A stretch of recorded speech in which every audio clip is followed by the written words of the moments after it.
No, don't worry about it. Don't worry about it. Last time on Dragon Ball Z, we had a shit ton of roleplay going on. Much so I was able to basically take a break as a DM for a little bit. It was great. But essentially, we had a lot of the issues that characters were having with each other get discussed, from Phraan discussing with the Governess to new party members discussing with old about what it means to be on the ship. We realized everyone's fucking rich. That was a thing that just some of us. Some of us. Okay, some of us are filthy fucking rich. Yeah, Seraphina used the rest of her money to give Phraan that damn book, so... Yeah. She's gonna find out and be like, you owe me money! Some of us are scraping by, and some of us are dropping 60K on fucking magical items. Uh-huh. As a poor person, shut the fuck up. I'm poor IRL too. But essentially, all together, we had a lot going on with RP. Now, this session is going to be a little bit of RP. We're going to kind of get past some things. We did also have the confrontation between Sam and Phraan, which, for those who were watching, was a very realistic, heavy argument. I do feel like we might have to put a warning on that particular episode, just because people in the comments were talking about whoa. So we might throw up just a little like emotional like, yo, this shit gets real, but we still like each other. We're not actually angry. We're not. Mom and Dad are still together. Mom and Dad are still together, Junior. It's okay. It's okay.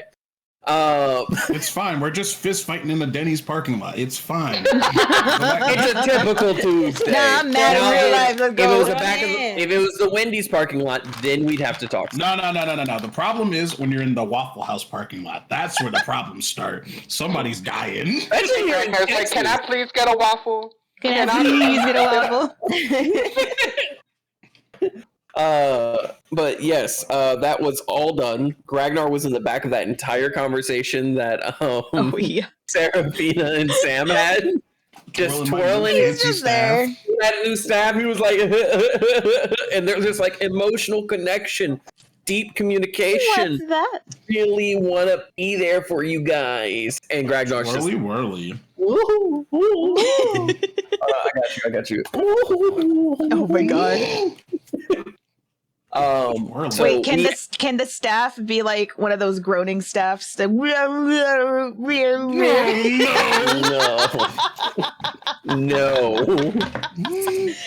Because here's the thing, y'all don't know this, but canonically, we have had weapons like that in our campaigns. Have we not, Beck? Yep. Oh, y'all have. We're talking about before y'all. There were weapons that would go sword. Oh god, not the sword. And then sword. And in mind order you, to pull it that was out, a magical weapon that did like 3d6 damage per hit. Oh shit. Yeah, but it was always annoying because every time you swung it, it would go swoosh, swoosh. and the player had to physically say sword when they pulled out the sword and they had to. That's actually absolutely love hilarious. And when they would sheath it would say sheath. I had a magical item like that in one of my other games. It was like, it had an effect where you could like make it work. It had an effect where it would like shed bright light in like a big area. Mm-hmm. So they had to unsheath it and say shing sparkle sparkle. My favorite part about the sword though was that like the player who had it basically was forced in order to get the bonuses and everything to make the sound effects. Like that was the thing that ended up boiling down. It was like, you swing your sword. If you want those bonuses, you gotta say swing. Somatic components. Well, yeah. Each attack had a somatic component. To the point that like one time we had silence casted, and and we were like, I guess you just don't get that. He was like, no. Yeah, as a group, we were like, you can't do the sound. You just don't get the bonus. And he's like, that's the only reason I have this. Damn. It is Excalibur from Soul Eater. Oh my god. Oh god. So, I fucking love Excalibur and hate him at the same time. Ooh. So But yes, moving forward, because we're now already at 8 o'clock. We digress. We're going to go ahead and start with a little bit of wholesomeness. You see, it is now about an hour into Phraan cooking for the Governess and telling a story about her daughter. So, Phraan, 1, what are you cooking? And 2, what is the story you're telling? Give me 1 second. I actually have the exact meal, but I have to pull it up from RP between me and Lustria. So 1 second. So he made egg fried rice. Oh, oh, that's So what it he's was. gonna- Yeah. He's gonna make her egg fried rice, which is a very simple dish. But he's using specifically Amalika's recipe. And then he's going to make her a personalized cheesecake afterwards because that was Amalika's favorite dessert. Ah, okay. And what is the story you're telling? You can be as detailed or as not detailed as you prefer. I'll tell the story that Phraan told Serafina. Woo! Yeah. Hang on. And for those who don't know, we do have individual RPs on the side for players to like RP personal moment. In between sessions, so it doesn't in go between- ahead. They be spicy Yeah. in there too. Oh, yeah, it got Yeah, spicy. Mind you, That's Phraan any Dragon RP. offline. Oh my god! Any offline RP that we do does not affect the story directly. It's more like flavor for the characters to get to know each other more because Mhm. sometimes we don't exactly get those moments. Yeah. And they float in ambiguity, meaning that sometimes in moments like with Sam and her aunt, we will re-affiliate those and re-go through those. And change whatever needs to be changed. And change whatever needs to be changed, or just word for word, you know, I whatever do- it calls for. I do eventually want to make like little mini comics of those moments so Mhm. that people can actually like Read them and see yeah. them. Yeah. mm-hmm. But yeah, no, it's one of those things that allows for the players to have a little bit of time themselves also, because I have it ready when you're ready. yeah, being able to put it out there for everyone is cool and all, but having those moments that are more like intimate between the players off screen is really nice. So go ahead, Phraan. So while Phraan is cooking up this, egg fried rice, he's looking down at it and he's smiling while he mixes all of the ingredients together. And she can smell the seasonings and like even the salt in the air from the soy sauce that he's using. That every single ingredient he used, she can almost smell each and every individual seasoning. So as he's looking down, he's smiling. He's like, when the kingdom told me to assassinate her, I wasn't allowed to grieve her loss because it would show weakness to them. So, what I do instead to remember her and to grieve her in the healthiest way possible is I make this. The last time me and her spent time together before that incident, before that night, she asked me to cook for her. Now, she could cook. She just always requested that I cook because she said I was so much better at it.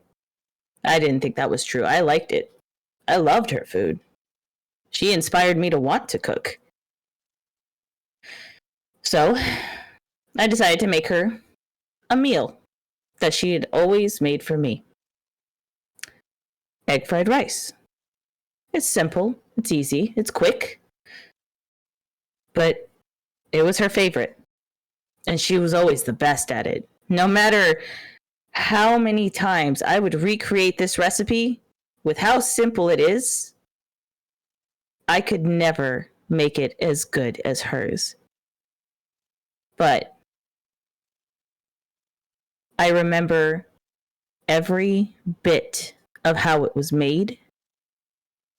I remember every seasoning, every ounce, everything about it. And he puts it on a plate and makes it look presentable. And he sets it in front of her. I'm not done, by the way. One of her guilty pleasures that she said that she didn't know how to make because she wasn't much of a baker. She was more of a cook, if you know what I mean. Was cheesecake. That was her favorite dessert. That was her guilty pleasure, is what she called it. So, I have that going right now. It'll take a few minutes, probably by the time you're finished here. I made sure to start that first, so that it was done by the time you're done. Any drink will do for this, but she tend to enjoy this with a side of, I would say, mead. Honeyed mead, specifically. The governess sits as she listens. She proceeds to look over the meal you've made her. It's simple and an easy meal. She takes her fork and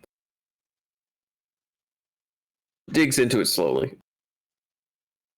She takes a single bite, sits there, and despite the swollen eyes that she has, with the tear stains running down, she seems to just be really focused on what you're saying as you serve her.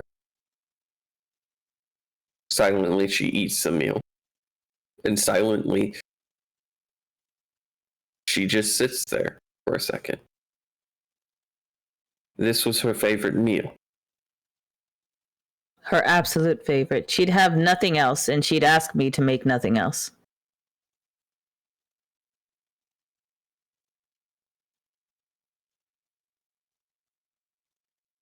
If you could write down the recipe for me.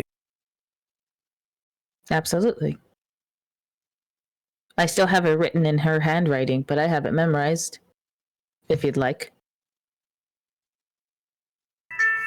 Yes. Yes, I would. And he's going to pull out his red book. His red book, his storybook. Mm-hmm. And he's going to rip out the very first page. And fold it up neatly and hand it to her. She immediately unfolds it and looks at the cursive writing. Times more like chicken scratch than actual like handwriting. Other times very elegant, almost like she had been trying to write it quickly, slow down, wrote it quickly, slow down. Like bursts of moments, you know. She looks it over. And in the corner is another little doodle of Phraan. This time very similar to our like Canadian doodles, very similar with the mouth open. She looks at it, takes it, she places it in her breast pocket. And you said something about cake. Cheesecake. Cheesecake, yes. And he'll reach into whatever it is that they keep to keep things cool. And he pulls out essentially a little bit bigger than the small store-bought pies. Mm-hmm. It's maybe like if you put both your hands together to make a circle, it's about that big. Okay. And he puts it down in front of her as a personal little cheesecake. And hands her a fork. She sits down in front of this very weird-looking thing as far as she's concerned. She's never seen cheesecake before. This is not something that the drow have access to, or at least know how to make. Oh, are there any fruit? Wait, do they have like specific fruits in this kitchen? There are We'll say that there are some dried fruits. Nothing that's going to be like fresh fruits. Okay. He's gonna look around the kitchen while she's staring at it. And will they have mint? They would have mint. They'd have dry mint. So he's going try to. some preserves. So he's gonna take a mint and he's going to decoratively put it on top. She sees you place like a singular Oh yeah, single leaf like on there. the top, and she just looks He's at like, it. "Hear me out. She was all about presentation. Okay, if there wasn't something sitting on top and it was a plain ass cheesecake, I would get a wooden spoon to the face, and I just didn't want that to happen again. Just bear with me. It's what she would have wanted. Trust me. It's almost PTSD to me at this point." She sits there, she looks at it, and she picks up the single piece of mint and she sets it to the side. And then she digs into it slowly. She sees that like it's fresh, so it's a little warm. Mm-hmm. And it's soft. Kind of looking at it, because she's seen cake before, she's not seen cheesecake before. Picks it up, smells it. She takes a bite. And her face kind of contorts. That's very sweet. That's how she liked it. That's how it normally is. Try it with the mint. It'll help. She looks at the mint and she looks at the cheesecake. And she's like, I hate it. I only have it here for my husband. Do you like berries? Of course, but they're very expensive to get down here. And he's gonna reach into his pocket and he has a tiny little like brown bag and he's gonna pull out The blueberries. And they're fresh blueberries, and he puts them on the side in like a little dish and hands them over to her. She'll use her fork to stab a few blueberries, scoop up a smaller piece of the cheesecake. Like Yeah. she'd taken a decent size before and just was not used to the sweetness that's on par with that. She takes a bite, she chews, and it is way more doable. Mm-hmm. Drow diet, something that you were informed when her daughter would cook, is more along the lines of bitter or even tangy, with certain like insects that they would find and things like that, and they would use. But it's more along the bitter, tang, and saltiness. So sweetness is straight on the opposite side of that. So even just something that's like mildly sweet to most drow would be like really sweet. So you're handing her a full-on fucking dessert. Yes.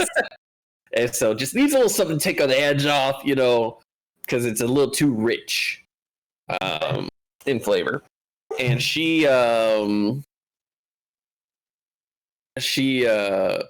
sits there and eats about a third of it before she sets the fork down. She's like, this is really good, but it's just a little rich for me. I will save it for later. It's very delicious. It was her favorite. Maybe it was because she wasn't used to sweet, but that's exactly how she always wanted it.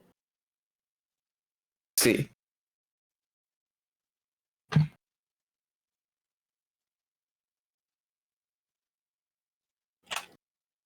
I must apologize, Phraan.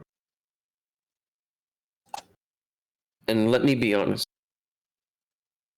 I do not apologize for tests. You're cutting out. You're cutting out.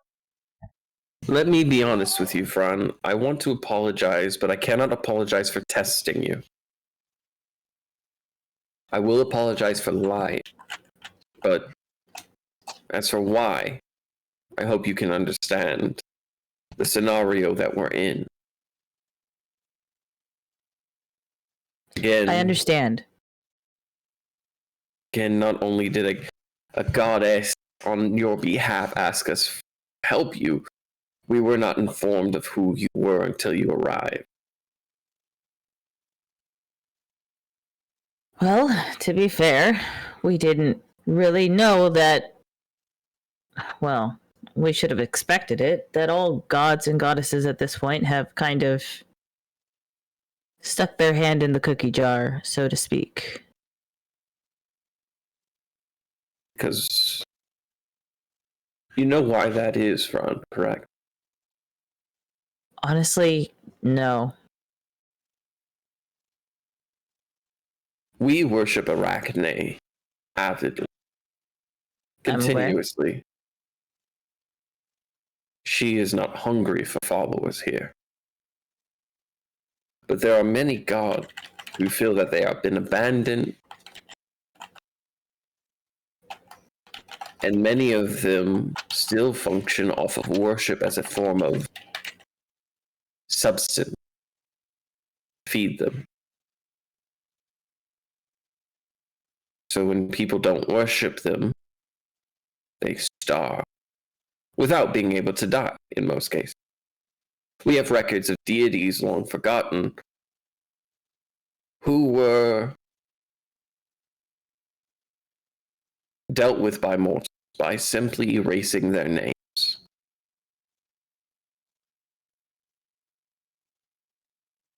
Cults that pop up for evil deities, those who wish to do harm and worship evil deities.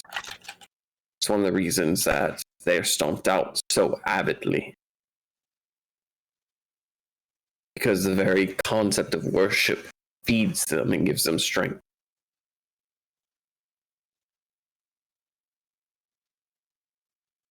So what does that have to do with us? Tell me, Phraan, before this, did you worship a god? And his face kind of contorts a little bit. No. I don't believe so. Did Gragnar? He doesn't seem the type. I wonder even if Garem was actively worshipping. Actively? I'm not. Again, listen. Their hunger, Phraan. There are plenty of people who are very similarly in our situation. And they decided to mess with us. Fate is a cruel, cruel mistress. In all actuality, you've stuck your hand in their pot as much as they stuck it in yours.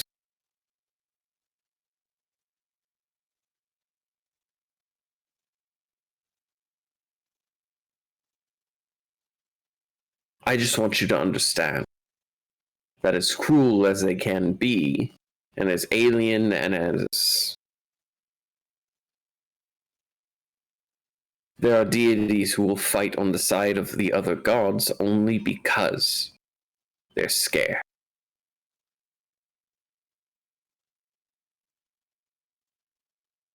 I think there may be too many deities in this world and not enough worshippers.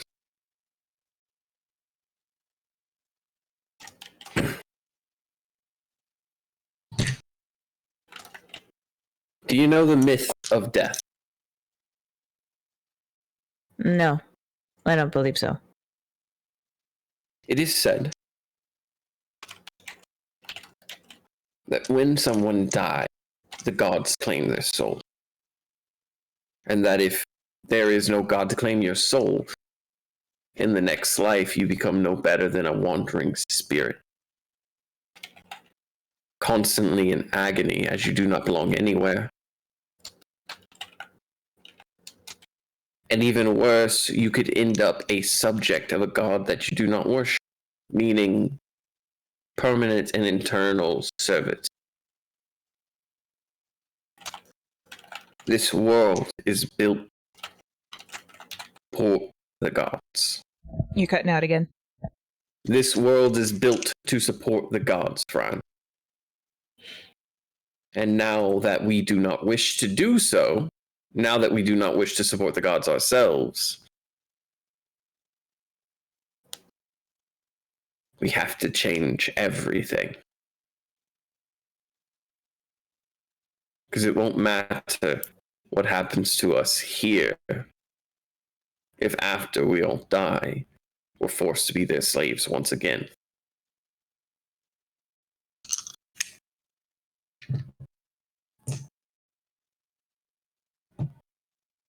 And I can personally tell you, I will not be a slave. Take this. And she reaches into her pocket and she pulls out a ring. What is this? A signet. As long as you have it, you and your crew are under my protection. Your captain can wear it, or you can. But essentially what it means is that you are honorary citizens of my city. Therefore, you are drow. Any who pick a fight with you, pick a fight with me. And our gods as well.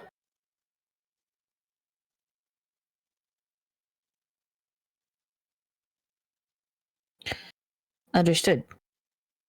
Thank you. It is no problem. This is not something that Ellie asked of me, nor Rachne. This is because I'm trying to trust you.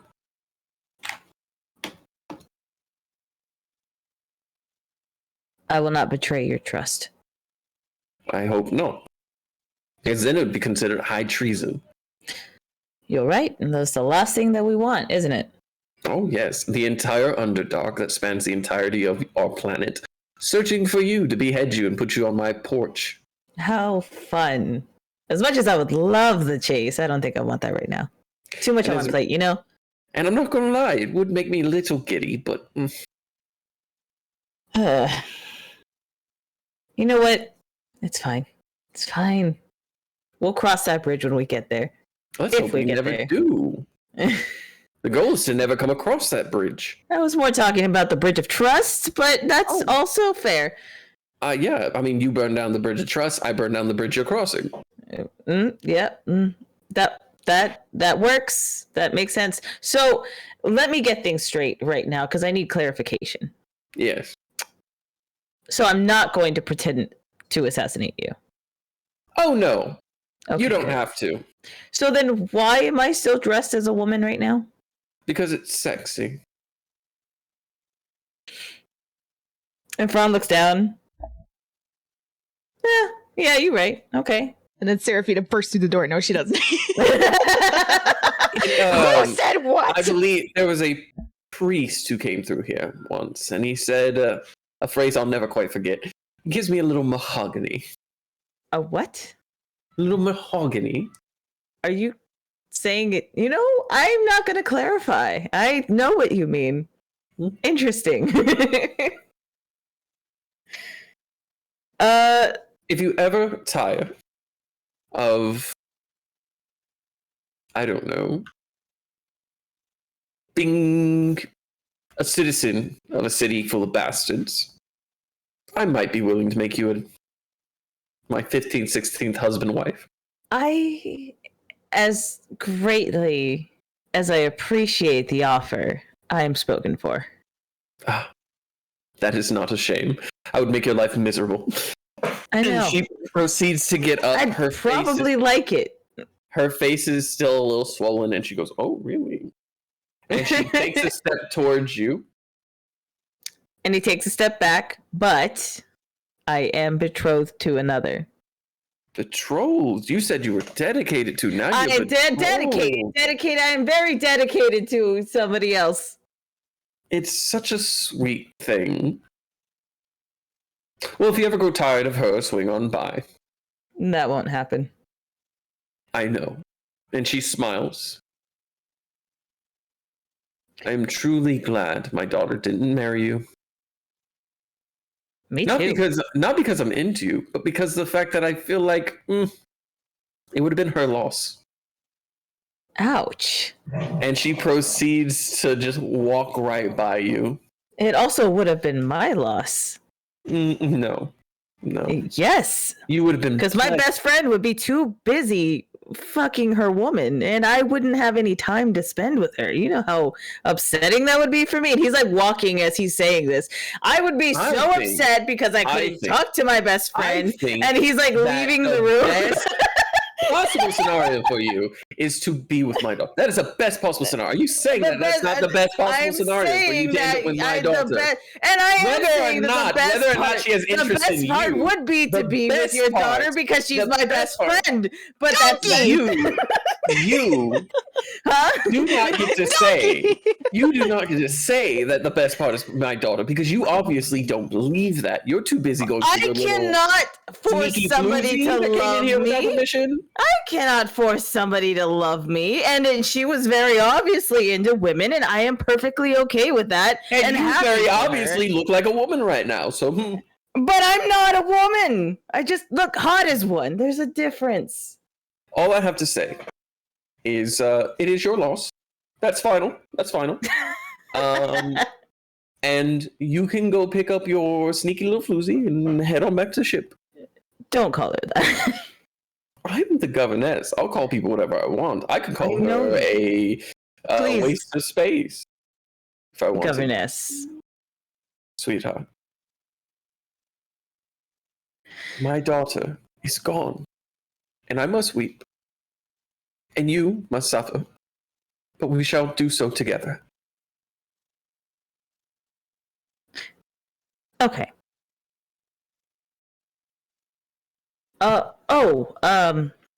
I do have a favor to ask. Really? She just kind of looks at you. It's not a big favor. I just don't know who to turn to here since I very loosely speak your language. Mm-hmm. Can you send a letter for me? To whom? My mother.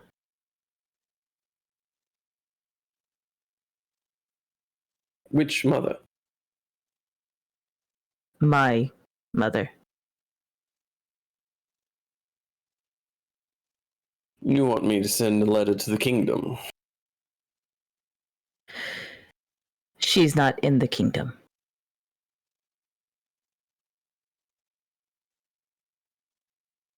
Have the terms written out, an address attached. Understood.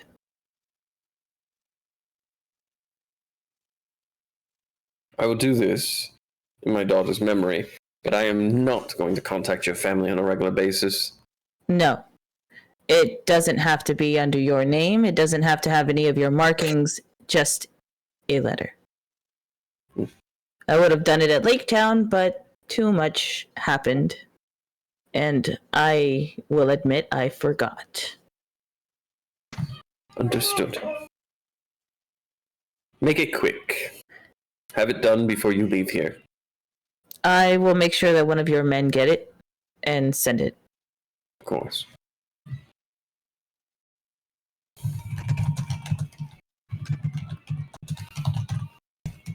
If you decide you want to actually write out what it is, just send it to me. And I'll write it later and then I'll send it. Okay. And it's mother, not mother. Mother.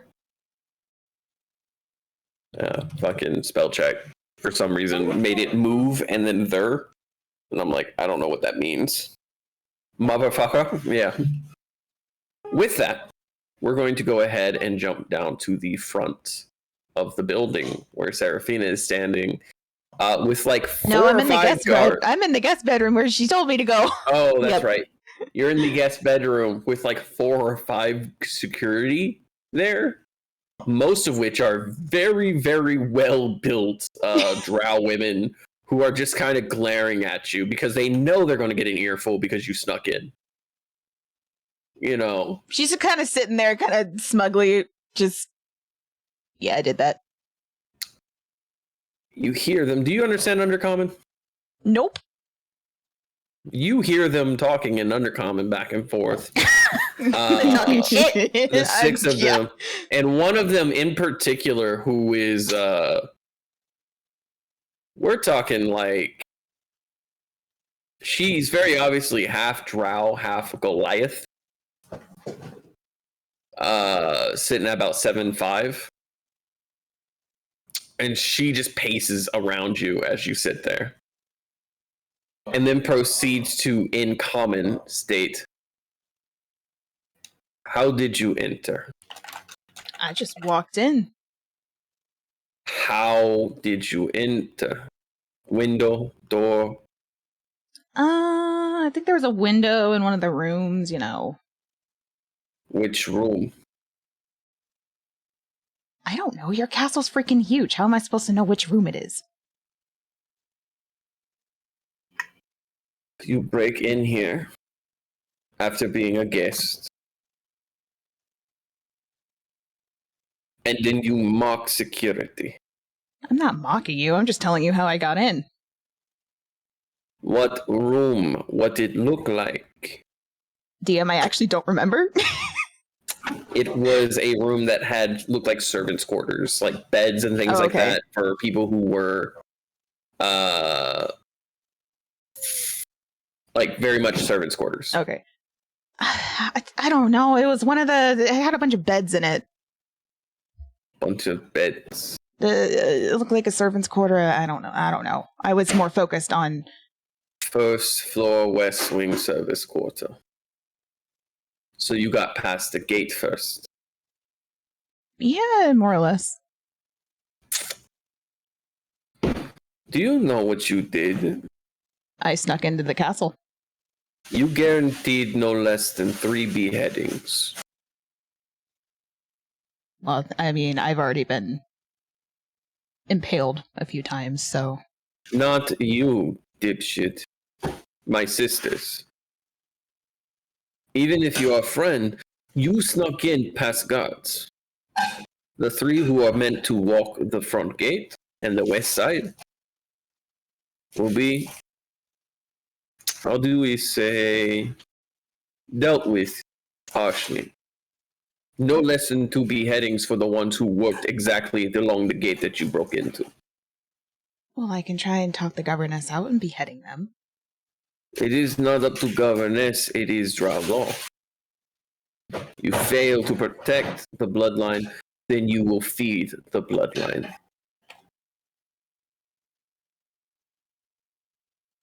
If the Governess does not deal with this, and it gets to her sister, then we all get reassigned or dead. Who is her sister exactly? What you power? asking? Yes. What power does she have over this if she's governess of this place? Governess is not queen. Sister is queen of Drow. Sister is radical who hates outsiders. The fact you are here as guests could cause great strain. And then you break it. Well, tell me one thing. Who was making that noise? What noise? There's like a little noise. No idea. There's like a scratching thing Yeah. or something like that. I You don't hear know. it too? Anyway. Yeah. I'm gonna look up at the guard. So tell me, if you had a friend or partner coming in to a castle that you weren't sure you trusted and were afraid of them dying, you wouldn't go follow them in protection? If the Governess wished to kill Phraan, he would already be dead. You drank and ate her food. You sat at her table. She rules this city. Your body would be never found. You didn't She answer my could- question. You seem to want to react on emotion. And I'm telling you, the best way to keep him alive was to not sneak in. You can worry all you want. You could have come as guests with I don't know Phraan. if I could have. You could have. It wouldn't have been as welcomed, but it would have been at least honest. But now, because of you, my sisters die.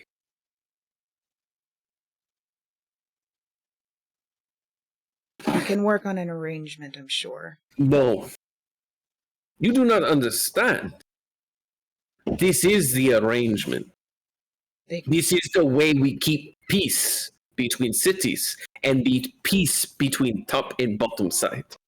Someone must pay for your choices. And it won't be you now, will it?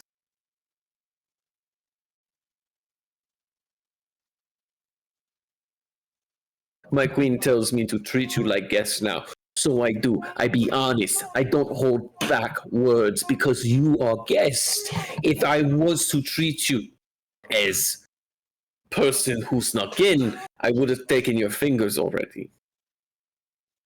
Not because I don't like you or I do like you. That is not point.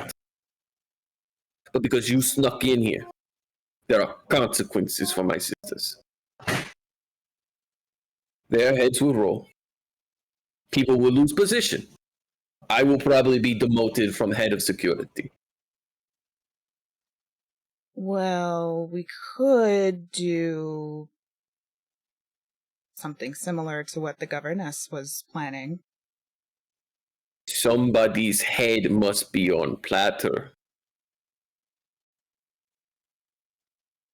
There are too many here who saw you when you're not supposed to be here.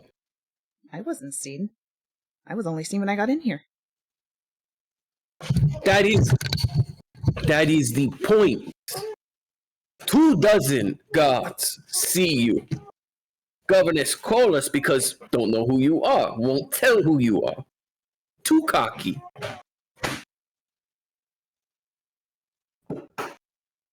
So in the future, either don't be seen or don't sneak in.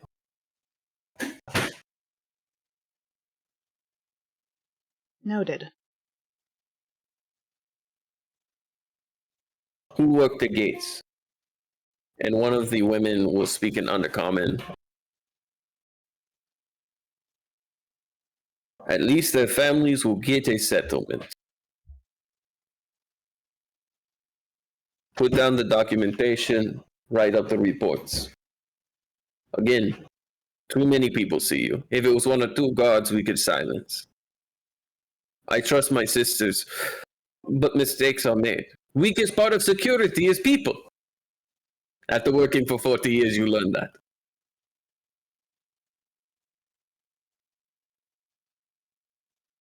Congratulations. You got to see your man. And she proceeds to leave the room. The other 4 stand there. And Phraan, that's when you come to the door and you see this big Goliath of a drow woman, this half drow, half Goliath, standing in front of the door, her arms crossed, and she looks pissed. You here to pick up your child? I'm here to pick up Seraphina, yes.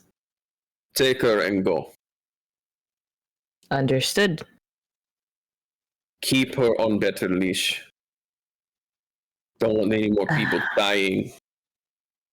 And she storms off. Phraan is gonna open the door. Seraphina? You see 4 drow guards standing there in full armor. Seraphina sitting on the edge of a bed. I'm just sitting there, just with arms crossed, pouting. Hey, wait a second. I've seen this hentai. A classic. And Phraan is going to hold out his hand. We need to leave. Yeah, we do. And I'm gonna grab it and stand up. With both your all's passive perception, they're not trying to hide it. There is glares towards the both of you as you begin to step out. And as they're leaving, Phraan, under his breath, is going to talk to Seraphina. That was really stupid. I told you I didn't trust her. I understand, and I told you could come as my bodyguard. You didn't have to sneak in like that.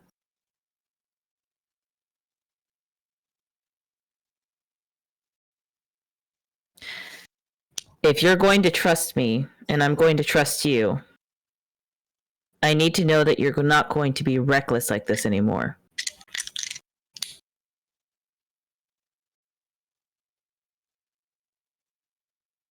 Let me rephrase that. If you want me to trust you, you have to show me you won't be reckless like this. I am not demeaning you, and I am not demanding anything of you. I am simply asking, as somebody who cares, please. I'll try. Trying is not good enough. I want you to live through this. I want to see you live through this.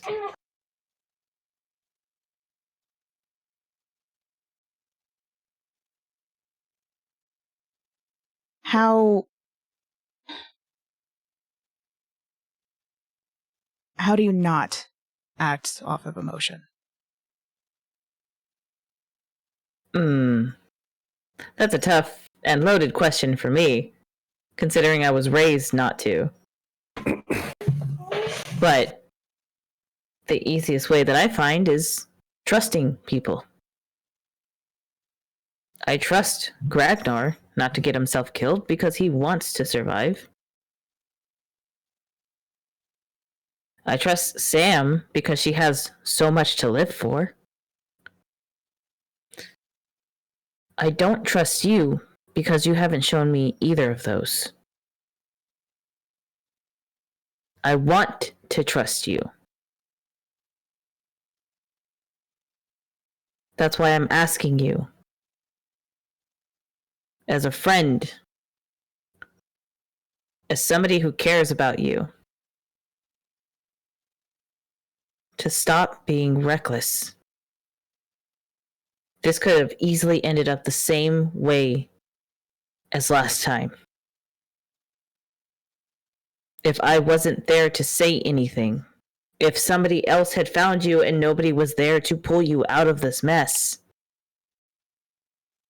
they would have killed you on the spot. And we wouldn't have found out about it until later.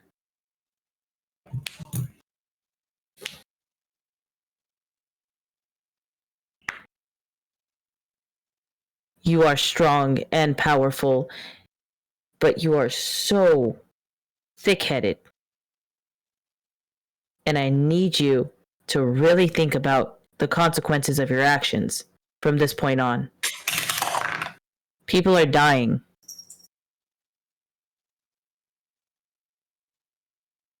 Right? And they're gonna keep leaving the castle. What is y'all's passive perception? 11. 1 second. My passive perception, 15. Y'all proceed outside. Y'all walk back to the ship. And as you do, you proceed to come across... Let's see. Y'all come across Gragnar and the group as they're returning back to the ship themselves. So that'd be Gragnar, that'd be Gerdok. Oh shit, that's me. What's up? Wait, weren't we already back in the ship? Y'all are arriving back at the ship around the same time. So wait, what? Okay. So Gerdok, Gragnar, Wait, I thought Gyrdok was already there. Yeah, Gerdok was talking They were to there Cookie. before the They meeting. were talking with Doc and having the tour. Yeah, I was having dinner with Cookie. Yeah. I No, thought kiss. that happened afterwards. No, No. they were doing that as we were having the arguments. Yeah, Yep. he didn't mind Garem talking to his wife. Yeah. Right, that's right.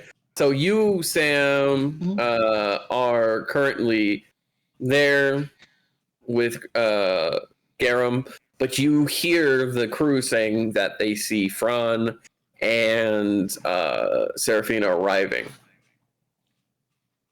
Okay. They don't look happy. However, Garem stands in front of the door. We need to talk. Yeah, we do. And first and foremost, I'm sorry, I should have explained things better. I It worried wasn't you. a fact of explaining things better, Garem. You didn't explain things at all. That's You what You didn't even look at me, Garem. You said nothing. That's what I meant. I apologize.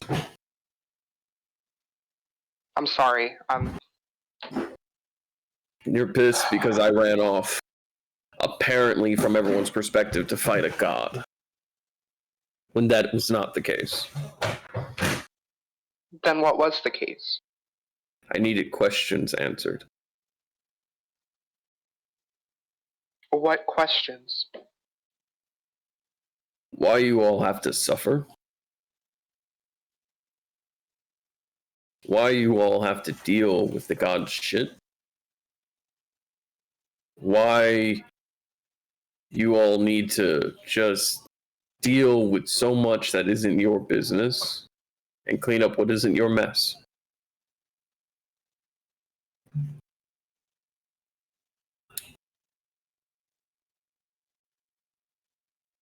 And I got a weird fucking answer. Because the dreamers will it. Because it makes their game fun.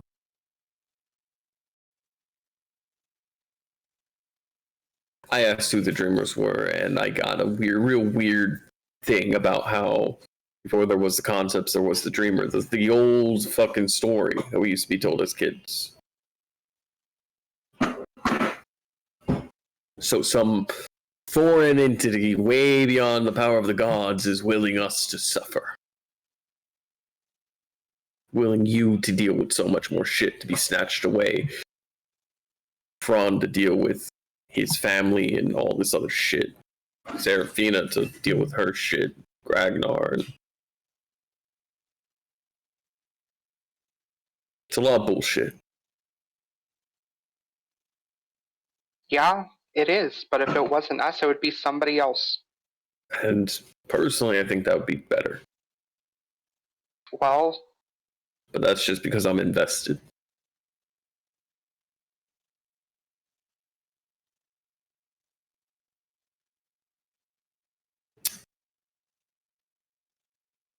I shouldn't have run away either. And I don't want you to think that it was only because of what happened with you. I'm not going to lie and say that it partially wasn't, because it was. I let the stress and my emotions and everything piling up get the better of me, and I shouldn't have done that. As a captain, as a leader, I shouldn't have done that. As your wife, I shouldn't have done that. Hey, captain shit you can't put on the back burner, but if you gotta step away from me, that's fully understandable. I don't want to step away from you, Garem. I don't want to, but I understand if this is too much for you. No. I don't have a choice. It was meant to be a joke, and it didn't land. It's making a joke. I don't want you to step away from me. I don't want to step away from you. I'm very much dedicated and very much invested, very much in love.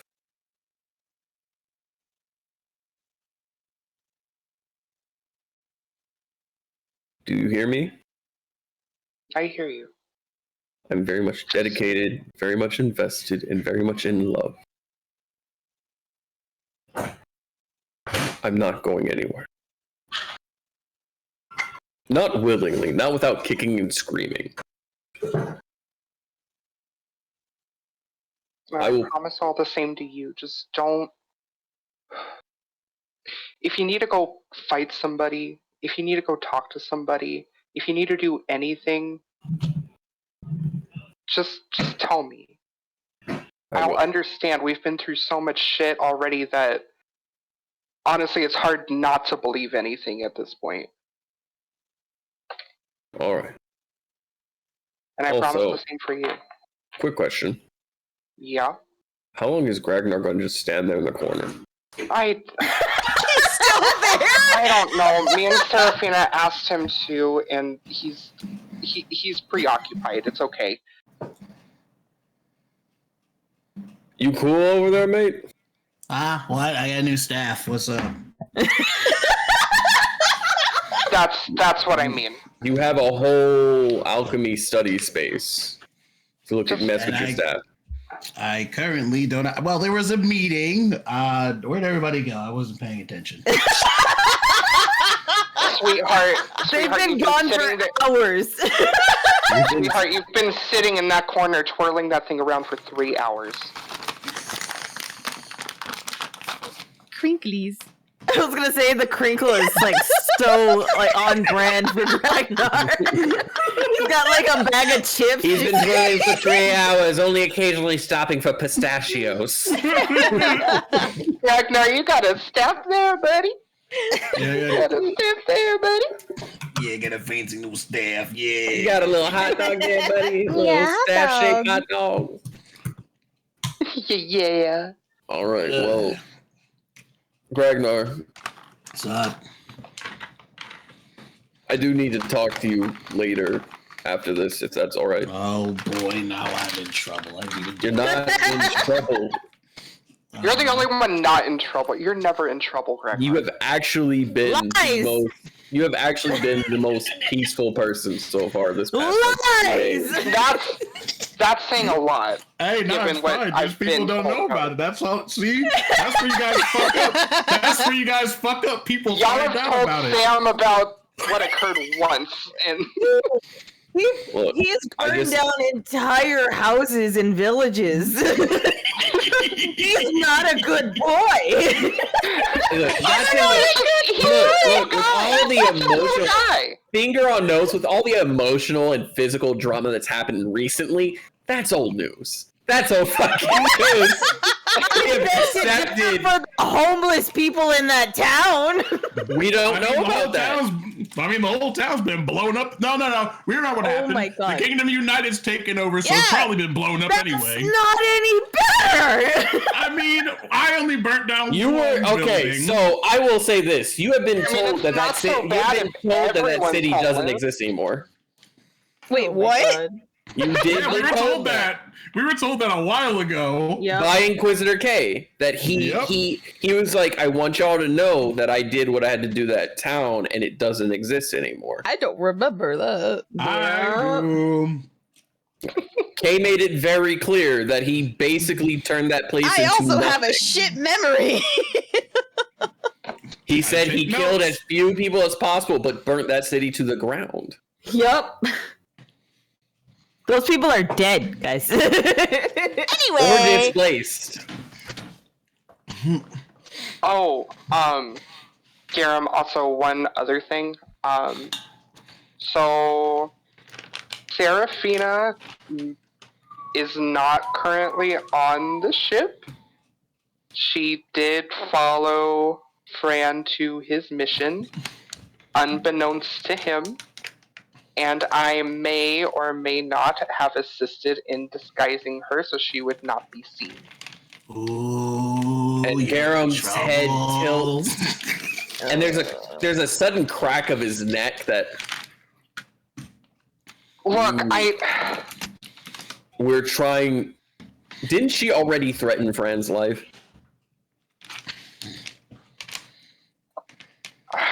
I keep fucking up today. I just wanted to... Love.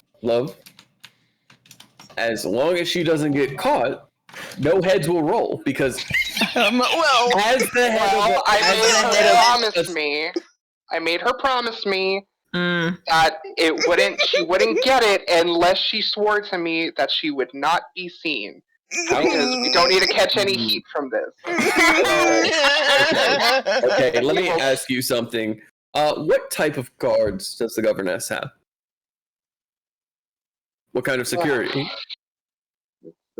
Is it a local security firm? Is it a in-house trained group? Is it just some randos they hand sticks to? And I don't mean this to be... That was my job. You know that, right? Like, that was I my know. job.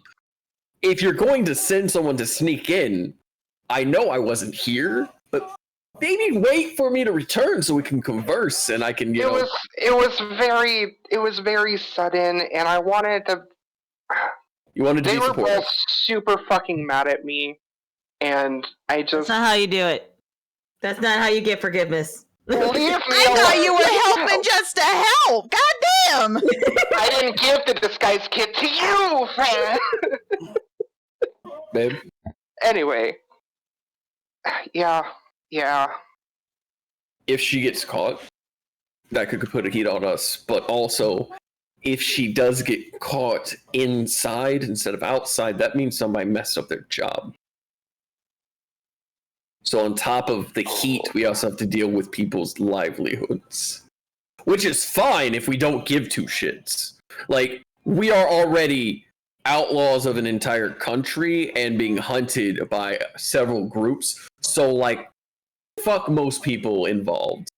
But, like, Yeah. we're trying to make this one work. I know.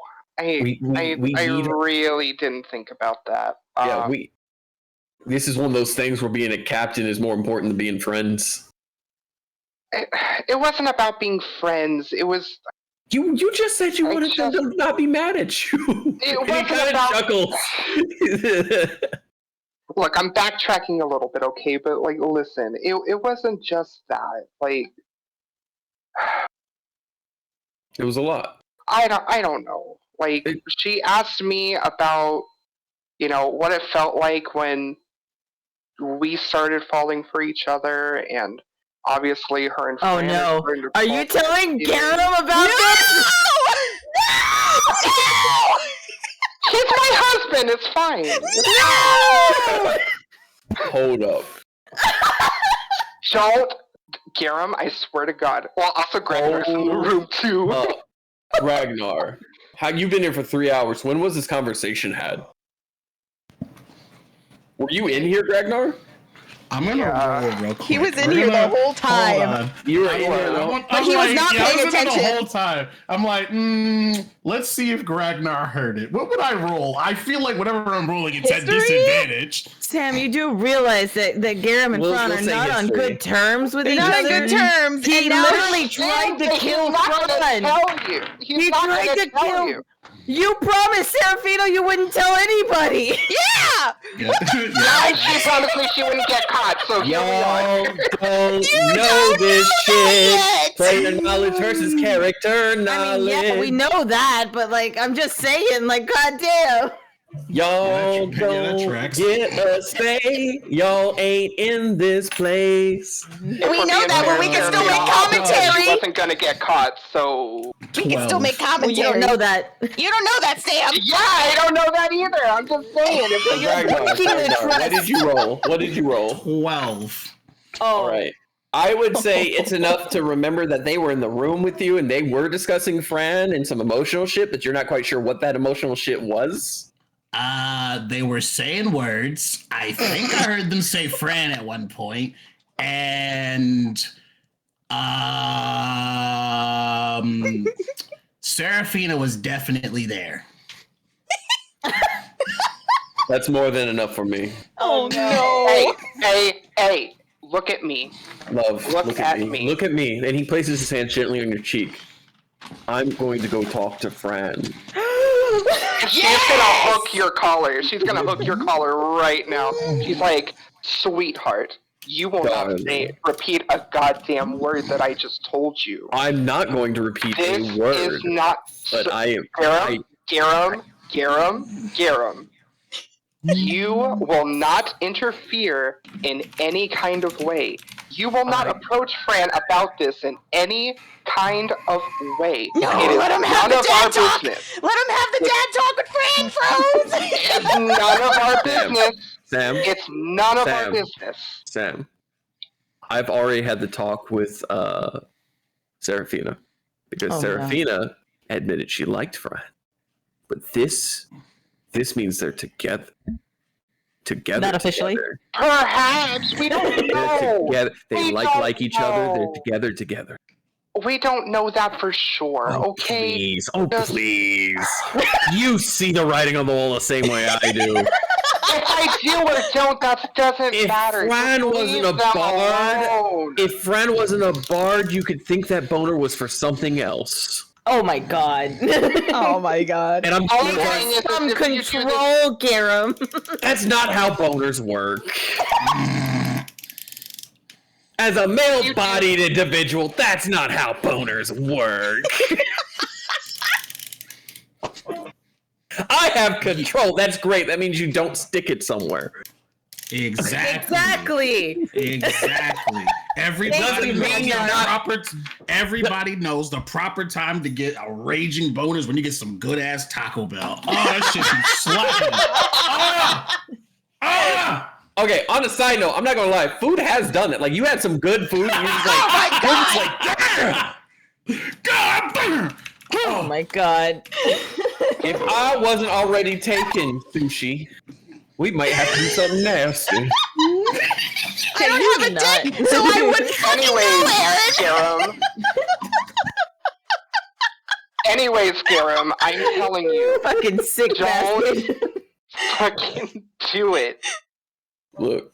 Do it. I will hold this over you. You do this, you get nothing for a month. Do it. Nothing. And it's a long-ass voyage ahead of us, baby. Isn't it, though? Nothing. Isn't it, though? Two things. One, I already told Serafina that eventually to have the conversation with Phraan. Oh, three things, technically. Two, I told Phraan I would eventually have the conversation with Phraan when I thought they were together. And three, I spent more than 30 years trying to get with a woman that I knew I wasn't going to have. And you can't hold that shit above my head any more than I already do. I already feel like shit. I am at shit. A point. I practice celibacy. Okay? Shit monks can't fucking keep up with. I was keeping up with. And the handful of times I went out to have a little fun was because it was a drunken night of woe-is me. It was pity sex, the worst. It was a drunken night of debauchery. It was the kind of pity sex you I guess go he's out gonna miss the panty raid. All I have to say is, my love, you can hold it against me all you want. But believe it or not, I want them to work. I want them to work too, but... And I also want them to know that despite how much I talk shit to them, I'm going to support them. Just don't make it weird, okay? I can't make that promise. And he proceeds to take your hook off, dip you slightly, give you a sensual kiss, and then proceed to look to Gragnar and go, "Later, buddy. I'll talk with you in a sec." He opens the door. Huh? What? Oh, you guys are serious. This is my office, Gragnar. No, this is the twirling room. That's the most demon comment Gragnar has ever said. This is the twirling room. They're fusing. They're becoming one. I'm gonna go get food. Do you want to go get food? Sure. Okay, so let's go down. I like the idea that he's been standing there so long. There's like a imprint of his feet on the floor. Like when you go around and there's a dust print. Like, what's up, Ash? You want to say hi? Hi, Ash. You want to say hi? Garem steps out, and the first person he actually sees is Gerdek. Hello. Hey, did you have a good nice talk with your wife? Yeah. Thank you for Hold the on, permission. back. Yeah, no problem. So, when are we setting off? Honestly, if everyone arrives, which there's the rest of our party, the crew should be back in the morning.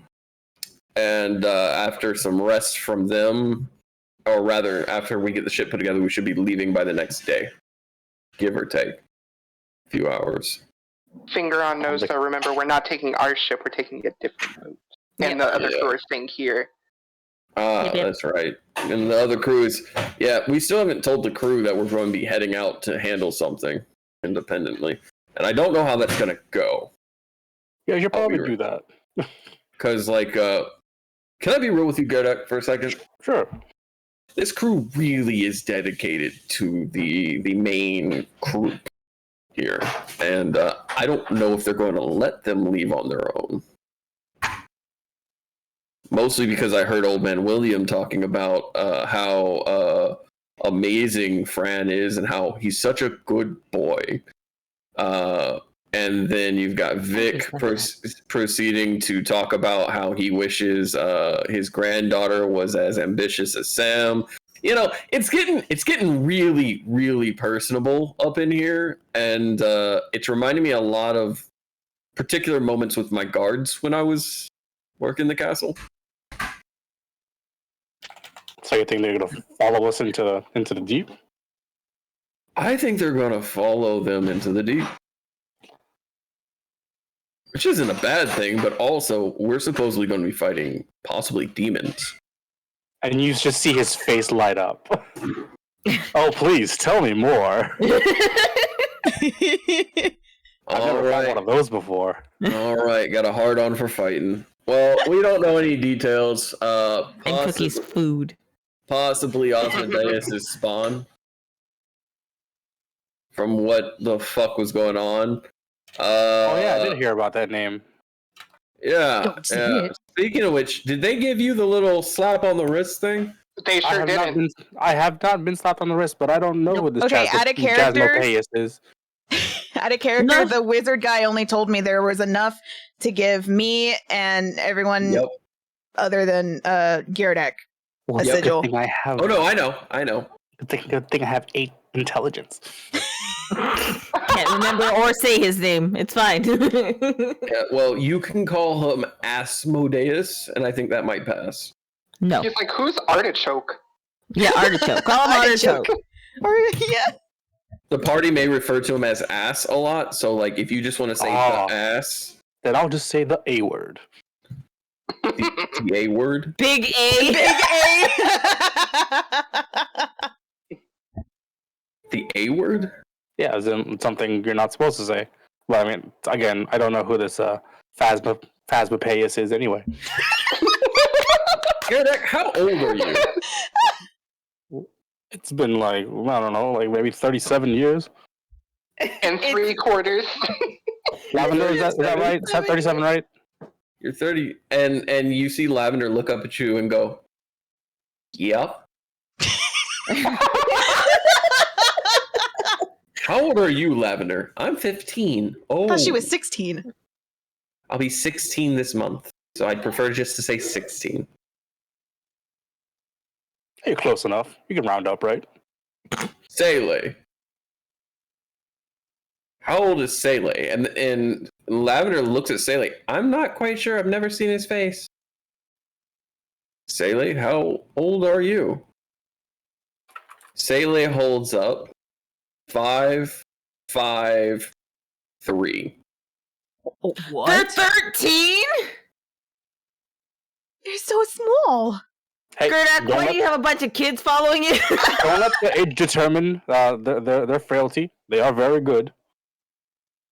And are you human? You're kind of wrapped up head to toe. Oh, no, I'm from the mountains. I'm not. I appreciate your honesty, Gerdak. Sele. And Sele will unwrap their head. And they're a gnome. Oh, I love that. Also, that means that their age isn't 13 then. No. 13 and human. Mhm. Consider yourself lucky, Garem. Celia doesn't do that to a lot of people. You have a shaven face. I've only known one other gnome, and Saley immediately opens their jacket and points to the shave kit. Every chance to get. They nod furiously. Okay. So, Wait, If we- question out of character. Are gnome years and human years not the same? No. What is that? Gnomes live for fucking forever. Gnomes can live up to 350 years. I know Yeah. too much. I have all this stuff memorized. and here's the thing. Hang on. When they I'll say pull it up. 13, So then how you're is- not sure if they're saying 13 via what gnomes would consider 13 or what humans would consider 13. Okay. Let me see. I'm looking it up That right was like now. 553. Gnomes are fully grown at the age of 40. Yes. Oh, okay. So they're still underage, whether it's them or not. There's still a baby. I will Mhm. say that this gnome is actually 13 in human years. Okay. Okay. So they're still very young, even by like gnome years. In fact, they'd be considered even younger, technically, than human years. Just looking at the gift that JoJo put. I was quiet for a little bit. I love it. Garem just goes, "We've invited children into the park." Who am I to deny the adventuring spirit? I love how he says that, and we have the 7-year-old. But you're fully commits grown. war crimes. Greg is a tall by adult man. Cobalt years. You're an adult by Cobalt years. I was gonna say you're an adult Yeah, though. I'm a fully grown kobold, is what Garden would say, but I am still 7. And Saley wraps their face back up, puts their mask up, puts their hood down, and it goes back to barely being able to see their eyes, which were green. They had green eyes for the split second they were being shown. Okay. Well, you guys can go ahead and share cabin space. We'll figure out a room for you guys. But fuck me. I'm gonna go talk to Phraan real quick. We will get ourselves ready. Just let us know. All right. And he turns around. Phraan, you have now just walked up with Seraphina, and you hear, "Yo, son-in-law."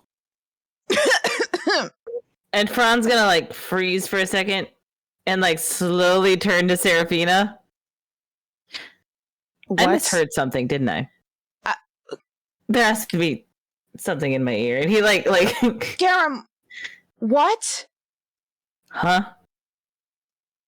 Garem walks up to Phraan. So you like Seraphina? Is that news to This you? has been established. How many times have we had this conversation? No. And he places his hands on your shoulders. Okay. Seraphina, you like Phraan. And he's gonna turn to Seraphina. Excuse me? We've had this conversation already, Garem. I know, now that you've made the promise that you'll treat him with respect, I figured that, I should To who? try to figure out She make this promise to. whether or not I should figure out if I'm going to be like the best man or walking down the aisle. I don't know. Garem, What? Also, I'm partially messing with you because I heard you snuck off. Please tell me you didn't get caught. And Phraan so like Phraan, glares at Seraphina. So Phraan, Tell him. Tell him. I snuck off into the castle and got caught in the castle. Inside the castle. What are the terms for guards that fail? Beheading. I don't care that you snuck off. I more care that you got caught. Yeah. Because we're technically criminals of the state. So unless the governess suddenly does a heel turn and because you had to do a thing, so when he looks at Phraan, and he doesn't want to say it because he knows it. It's very obvious it made you uncomfortable, but like he's trying to like walk around it. Phraan is gonna like take off the wig and like his so now he has like his brown and white hair just kind of draped over.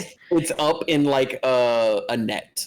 Yeah, so he's gonna pull the net off too and just kind of like shake his hair about it. He's like, it's fine. Everything is fine now. I have a signet, and he holds up the ring that the governess gave him. You received a signet from the governess. I did. Is it laced with something? I'm wearing it. I'd hope not. Otherwise, I'd already be dead, don't you think? I mean, you could just take your finger. I could. And he takes it off. And then also, puts it back on. Ron, I mean this in the most platonic way possible. You make that work. I know. I'm going to start hitting on you now. Because now you're hitting on her and she's hitting on you. And I'm not going to be a homewrecker. Yeah, you're also married. Phraan, Garem, Garem, I am places this the close. back of his hand across your face, fan. So I'm Garem. sorry, it just won't work. I am this close, Garem. I don't know. What? You snuck up and got people beheaded. Do you really get to be close to anything? Mm. I mean, What did you need, Garem? I need to talk to you. And I would like to get out of this dress. Two things can happen at once. Let's go. Oh boy. I can get dressed on my own. He's gonna walk ahead of him. I'm not going to undress you. No, but you're not gonna be in the room when I do it. Okay. Why is there silence? Look, frankly put, I don't want to see you naked because I don't want to see the marks that she put in you last time y'all screwed. And he proceeds to wear the smile across his face because he knows it's bullshit. But he proceeds to walk past. And then, like, Fran's gonna like walk ahead and then turn to Seraphina. Did we fuck and I didn't know? No! I mean, I fell asleep in your room, but like, what you if you did anything, I'm fine with it. I'm just saying, I would like to know if we did something. It was loud and it was nasty, wasn't it, Doc? And Doc comes out of fucking nowhere. Oh my god, yes! And Seraphina's gonna start walking away and dragging Phraan with her back into the room. You have no idea how much healing I had to do on them from I'll their be levels right of back. exhaustion. I gotta go change, and apparently Seraphina is taking me with her. Once you're done, meet me in the mess hall. Shut up, Garem! And so See, I'm standing in the doorway of her office about to go to the mess hall. I'm like, you just made it so fucking weird. It's what I do, darling. It's So what I do. Fran's gonna get back to where are you taking me, Seraphina? You like grabbed me and dragged me away. You said you wanted to go change, so here you go. We're at the rooms. I'm gonna go into my room and think. Oh, okay. Oh, and he just kind of goes into his room and like. It takes him like maybe 5 minutes to get completely redressed into his comfortable clothes. And then he will go to the mess hall to meet up with Garem. You show up and Garem is sitting there with both guns on the table. 2 shot glasses. Phraan is gonna sit on the table with his legs crossed and like lean back, like, you trying to court me now, Garem? I'm already spoken for. And he's gonna put a hand on his forehead, like, He picks up his gun, he points it to it, and he pulls the trigger. My life has been threatened so many times. Do you think this phases me? A rubber round comes at you. You're not dodging, I take it. So, He's also got a shield now. Yeah, I do have a shield. Yep. Would a 19 hit with a shield? No! The AC is shot 20 now, bitch. The shot goes off and a golden sphere appears as the rubber round hits it and bounces away. That looked like it would have hurt. So, I want you to know something. Yes. Doc filled me in. That book she got you, she spent everything she had to enchant it to protect you. Ah, fuck. Why? Because she loves you. She has not stated that, so I will not take that as fact. That's fine. I'm just letting you know. I've had the conversation with her. Yeah, there's a difference between saying like, and love. Yep, there is. That's why I said like up there in front of everybody, and now I'm being a little more serious. Okay. You said you want to respect Seraphina's choices, and I still want to fuck with you, so I'm going to mess with you without necessarily putting everything out there. Everyone already knows I mess with you about this. Right. So, what better way than to get people to grow numb to it than to just keep fucking around? And he proceeds to fill both glasses, and he lights the top of them, puts his hand over, and knocks back the first one. And Phraan will do the same. I'm going to shoot honest with you, Phraan. You already shot, so I can't wait for the honest. Oh. She doesn't deserve you. Not yet. Excuse me? She doesn't deserve you. See, I was expecting this a flip around of I don't deserve her. You have been nothing but honest with her. You have been nothing but dedicated to her. You have not used her. You don't bring up your dead ex every time you're alone in a room with somebody. She's grieving. Yes. I don't hold that against her, Phraan. I'm just saying that, considering all things, she doesn't deserve you. But she's wanting to work on that. And he pours 2 more shots. He lights them. He knocks them back.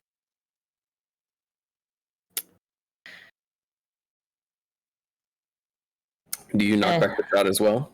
Yeah, Phraan will do the same. Okay. After the 2 shots, this is where the Dragon's Brew, you need to roll your con save. Yeah. Because it's strong shit.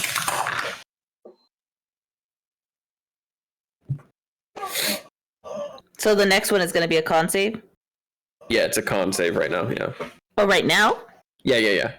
Oh, 1 second. My Constitution save is a +3. That's not too bad. Nice. That's pretty good, especially for an elf. Well, I am a shadow elf, so. Yeah. I'm just saying, in general, most elves only have like a +1 to Constitution, if anything. That would be a 15. That's enough. You meet it right on the knot. Right on the Okay. dot. You can feel it warming you up, but it's not making you drunk. Jojo. I know that you care for her. If I might say, I know that you love her. Correct? Correct. So let me, again, just be honest with you. Thank you. For what? Loving her? Yes. Loving her, being with her, helping her move on. Being willing to listen to her when it hurt you to do so. Because, from my personal experience, having the woman you love talk about someone else to your face is not the easiest thing in the world.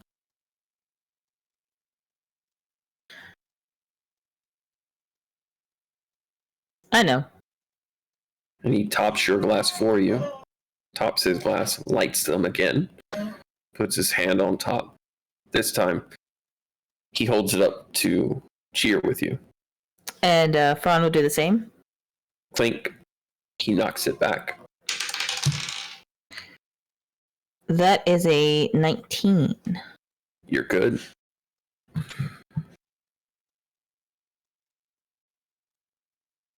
In all honesty, Phraan,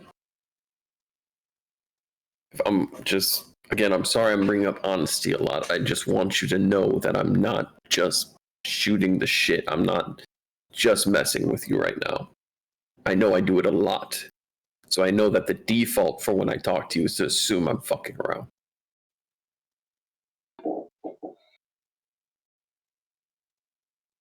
You have helped her more in the few weeks to months you've known her. And you've made her a better person for it. She cared enough for you to sneak off. She didn't think about it, which is the problem, but she cared enough for you to sneak off and try to have your back, despite the fact she handled it wrong, which is not something I could see her doing in the past, even a month ago.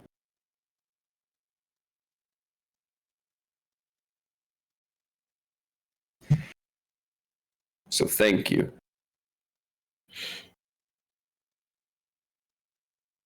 And I trust you to take care of her.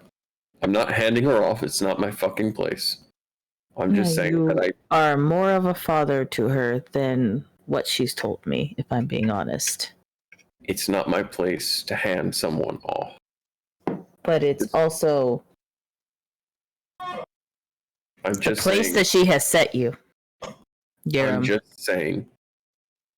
And I'm just saying that you do need to understand how she sees you. You are more of a father to her than her own father. She has nothing against her old father, but she doesn't see him. She doesn't know him. She knows you. I know that. But I trust you. Moving on, I trust you. So, to celebrate your hard work paying off, whether she's told you or not, we're going to finish this. I wouldn't consider that work. I'm not. My goal was not to make her fall in love with me. My goal was to make sure she was safe and taken care of. Drink, you overly kind-hearted sap.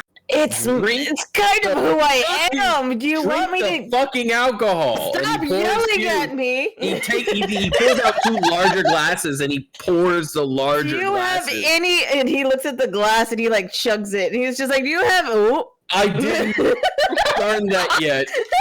Oh Roll no! with disadvantage. Oh no! Phraan, no! Why?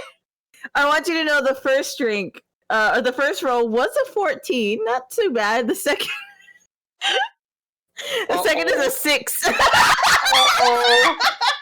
Garem looks at you and goes, "I didn't like that," and you knock it back and you slam it down, and exactly, you slam it down and you almost fall forward.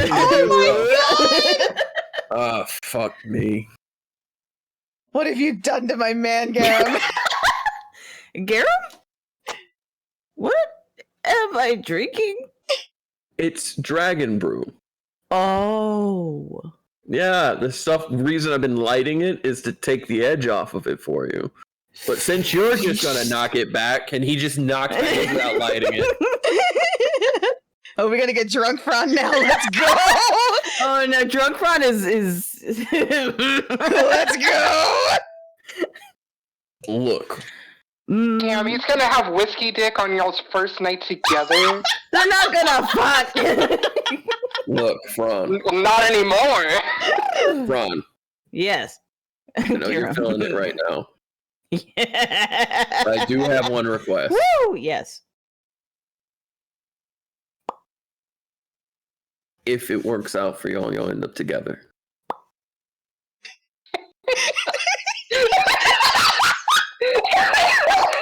Do your best to outlive her. Jesus Christ. Can you promise me that? Yep. Drunk or not, I'm holding you to it. He pours them both a drink again. Oh, I really shouldn't. He picks it up. Blink. And they both knock it back without lighting it. Oh boy, do I roll again? I'm pretty far gone. God damn. Yeah. Okay. Nat 20, baby. A disadvantage, remember. Oh. Oh, come on. Okay, well that's still not so bad. That's a 17, baby. All right, so we're gonna take that halfway between the 6 and the 17. Got you somewhere between like a 10 or something. And you are sitting there, and you're a little bit more sober, but like you're not. That cinnamon is hitting.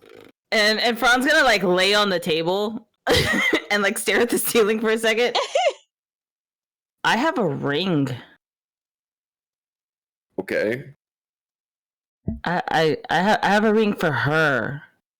Yo, what? What? I have a ring for her. Don't do that yet. Oh, I'm not. That would be stupid. It would But be I thought about stupid. it. I mean, you saw how quickly we got married, but I think that's a little bit different than this. Oh yeah. Oh, absolutely. Funnily enough, I feel like we had less baggage. Is it too much if I made the ring? No, that's actually pretty sweet. She'll really like that. Oh, that's good. It's got her favorite color in it. Blue. Did you know that I learned how to make blueberries because she wanted fresh ones? And he holds up his hand, and like blueberries just appear in his hand along with like little cheeses and like breads and meats, and he just like drops it on the table. So you learned how to use the ration spell? Yeah, because she wanted blueberries, and that can make blueberries. Yeah, you're definitely deep in it. Hey, She likes them. I'm sure. What'd she do with the cheese and crackers? She gave them to me, and then she gave them to me, and then when we don't eat them, I gave him a cookie, and Cookie's concerned because I keep giving him meats and cheeses and bread. Watch this, Cookie. I have more. You don't hear Cookie this time, surprisingly. Oh, where's Cookie? He's fucking Geardick. I hope. Don't add me into this. Look, just drink the rest of this. I don't think I should. It's fine. No. And he pinches your nose, Ow. and as you say "ow," pours the rest down your throat. Oh no! And you're gonna sleep real How well much is the tonight. rest? How much is the We're rest? talking about 16 ounces. Oh my god! Garem, we talked about this. Do I roll? Roll a triple disadvantage, because that's a thing. Triple? Take the my least of the God. three. So 17, 18, This only 19. exists with alcohol, by the way, guys. I don't ever make my players do triple unless it's alcohol. Yeah. Oh no. Okay, the lowest I got was an 8. That's enough. Yeah. You suckle that like a bottle. I don't want to suckle Yum, it. yum, yum, yum, yum. And you're gonna start getting real sleepy. I'm gonna fall asleep right there. I'm gonna fall asleep on the dining table.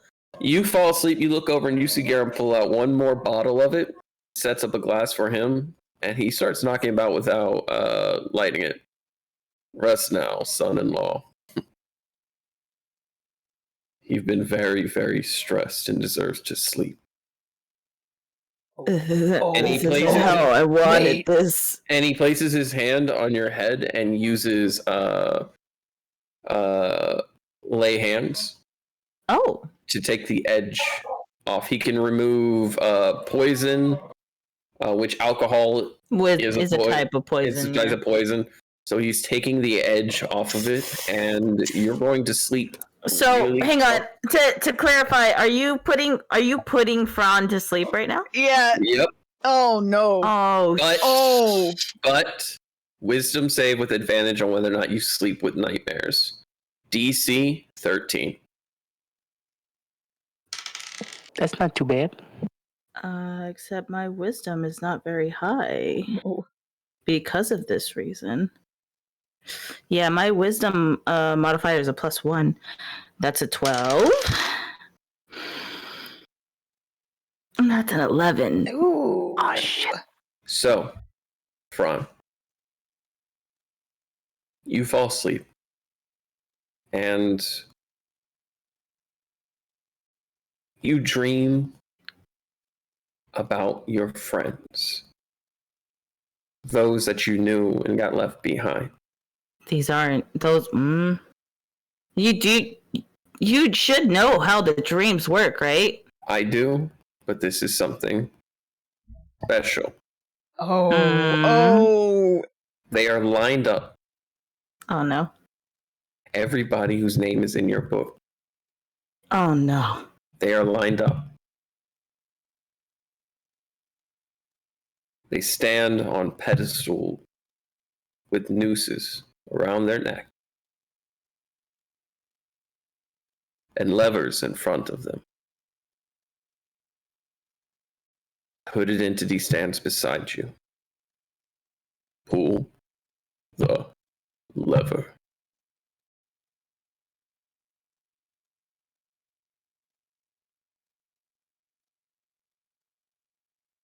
Do I have control over this? You have full control. Pull the lever. No. Pull the lever. No. And this time you don't hear the deep hooded executioner beside you.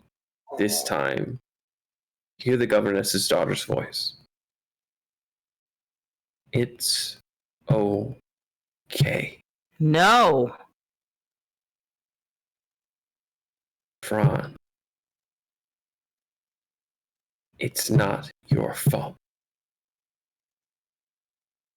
Pull the lever. Dude, I'm gonna cry. Dude. I will not. I can't execute them. They were good people. They didn't deserve that. You are an executioner. No, I'm not. Pull the lever. And you see that their body grows. This executioner stands beside you. Their body grows and contorts, and they lean down at you, a twisted figure of flesh. Why? You are me. You are an executioner. Pull the lever and be what they want you to be. I don't want to. That's not who I am. And then you hear one more voice. Inquisitor Eye standing behind you. Then what do you want, Phraan? I want to help people. I Again, don't want to kill people. Again behind you, you hear the executioner. It sounds like something is scraping as they say, pull the lever. But Inquisitor Eye, you're looking at them, you're making eye contact with them. Then you need to make sure that you kill that part of you. Roll for initiative, Phraan. Oh, me. That's not good. All right, so Phraan, while we were on the BRB screen, I asked you as Phraan who was on your mind. You said Seraphina, correct? Right. All right. So what I need you to do right now is we rolled for initiative. You're going second. So first thing first. This executioner raises a large cleaver-like sword. Their body is contorted and twisted. They look more like flesh stripped and rebuilt into a form with a hood over its head than an actual person. and they bring down that cleaver. Ooh. An 18. No, it doesn't hit. You have your book with you. Mm-hmm. As the cleaver comes down, instead of a wall of light, you see Seraphina's form. Oh. And she embraces you. Seraphina, this Yes? is a version of you. This is not actually you, but you will take control of this entity. Oh, okay. Do I need to Please. roll anything? Roll initiative for me. Oh shit. Okay. Ooh. That is a 13. Okay, you will be going before Phraan, but after this entity, and you will immediately go. But your reaction was used to defend Phraan and protect him, giving him a +6 during the stream to his AC. Okay. Whoa! Let's go. My AC is at 26 right now? Mm-hmm. +6. Fuck. Yeah, no, it's 20 plus 6, so 26. Phraan, Holy shit. I need you to make a wisdom save. As you watch one of the levers get pulled. No. Oh. That's a 17. You pass. It's a 16. The lever is pulled on a young man who was a rebel, loved by his neighborhood, wanted to protect them, and these people were the outcasts. Half-bloods, as the kingdom called them, mixed bloods, mutts, monsters, half-orcs, half-elves, half-dwarves, even, goblins and such. He was rounding people up to get them out, and you were sent to kill him at a bar. You laced his drink, and you watched him convulge as he fell. The raid later took everyone in or killed them. You remember that as you watch him hang, and he fades away. There's a second attack that comes from the executioner. That is going to be a 19.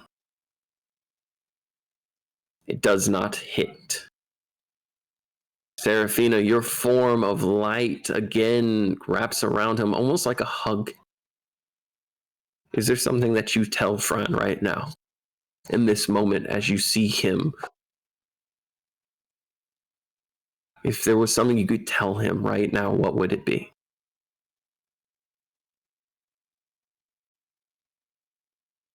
You need to get up and beat this.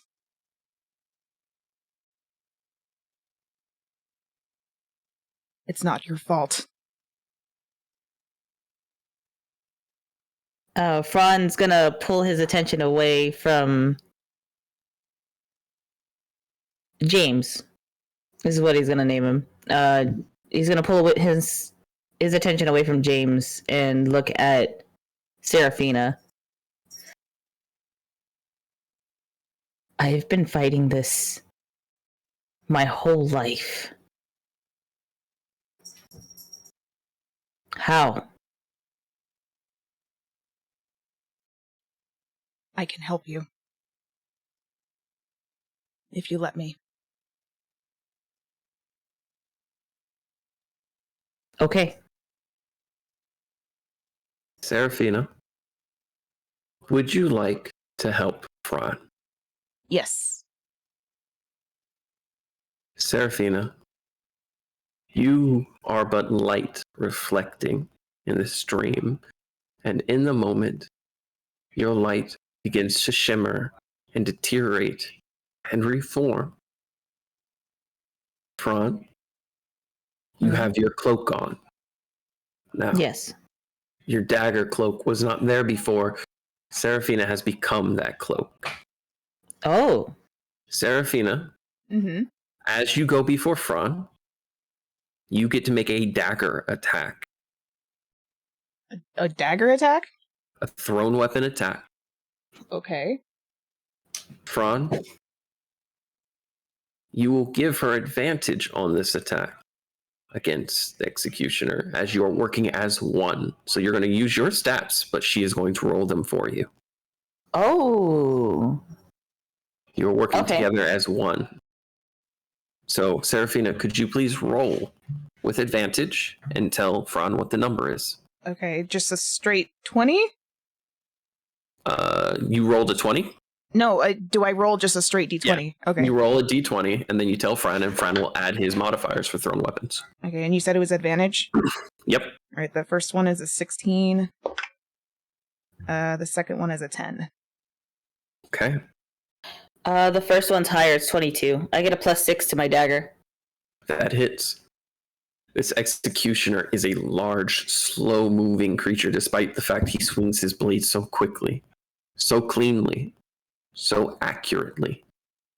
Phraan, it crosses your mind that each time he hits your shield, it's aimed for your neck.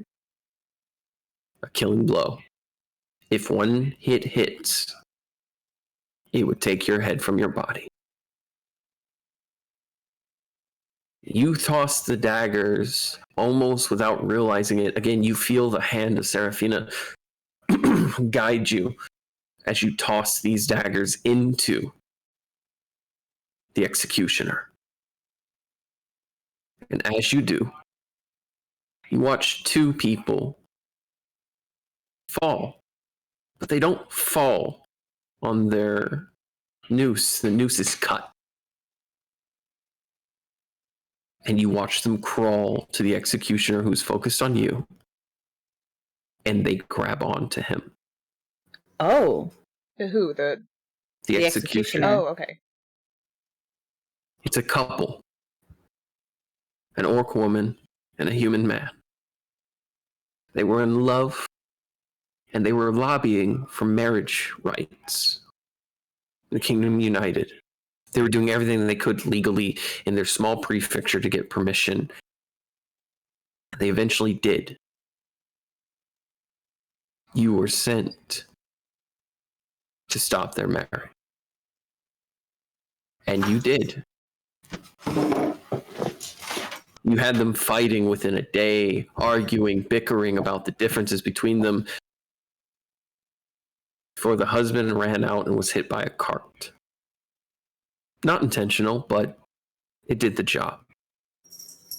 Later, she threw herself off a ravine. The law stayed as they were meant to stay, separate. But here, they hold him down. And you can hear for a split second in your head, you were used. It wasn't your fault. You made choices, but you were a pawn on the table. And you're being better now. Make a wisdom save with advantage. DC 10.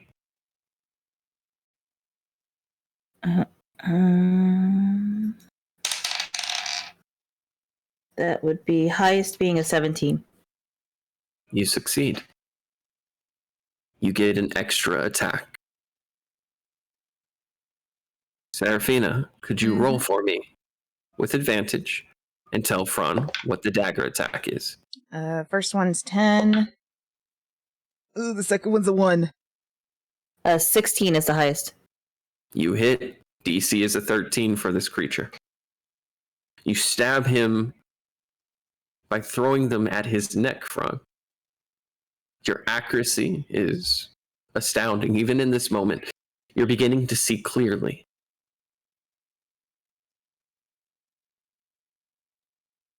Who else is close to you, Phraan? Who is the next person on your mind? Gragnar. As you throw the dagger, it bursts into flame, engulfing his face and burning away part of the hood. And underneath, you see twisted visage of yourself. Oh. Twisted, frowning, screaming, angry. I am a monster. I am an executioner. Pull the... And suddenly, there is a brand new staff being smacked on the top of this creature's head. Ragnar, That's me. you are a visage in this place. It is not actually you, but it is everything you are to Phraan. What do you say to Phraan as you thwack his evil alter ego on the head? Fucking kill him. Wait, in character, Phraan would burst out laughing at that. Phraan, wisdom save with advantage. Oh, no. DC Oh, 1 8. second. It fell off the table. Okay. DC what? 8. 8. Really? Okay. That's a 20. Non-nat 20. Oh. You get one more attack. This time, Ragnar, can you roll with advantage and tell Phraan what that is? Wait, what?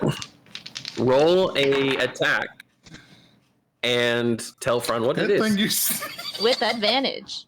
With advantage. Thing you said it is an advantage because the first one was a 1. Oh shit. What do I add to this? I add on to it, so It's also whatever on your advantage, number is. so. I rolled a 16.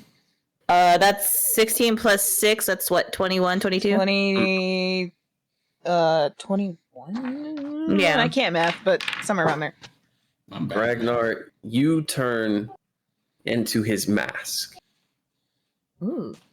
Oh. You turn into a glitter of flame and fire. And almost like the shape of a dragon, you pierce Phraan's face, engulfing in flame, but it doesn't hurt. It becomes the hood and mask of the jester. Oh. Phraan, you see your dagger in your hand, and there is a straight line from the tip of the dagger to the throat of the creature. We talking about a heat-seeking dagger right now? I'm talking about you knowing exactly how to slit the throat of this altar cell. Oh. You throw it out, and it's almost like the mask allows you to see exactly what you need to see. You feel the arms of Seraphina wrapped around you, comforting you. And you feel the warmth of Ragnar's hand on your chest where your heart would be. As you throw that dagger, and you watch it pierce the left side of the throat, gashing it.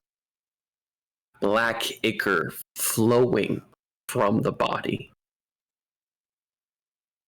I am an executioner. I am a monster. I kill innocents for my kings. And I keep laws unjust and unruly. He raises his cleaver, and he'll make his attack. That is a nat 20. Oh shit. He brings the cleaver down, and it slices just as perfectly as your last attack. More so. More refined, yet trembling. And Phraan, you feel the blood gush out from your throat. It's not a clean cut, your head is still attached, but it hurts. Give me a sec as I roll damage.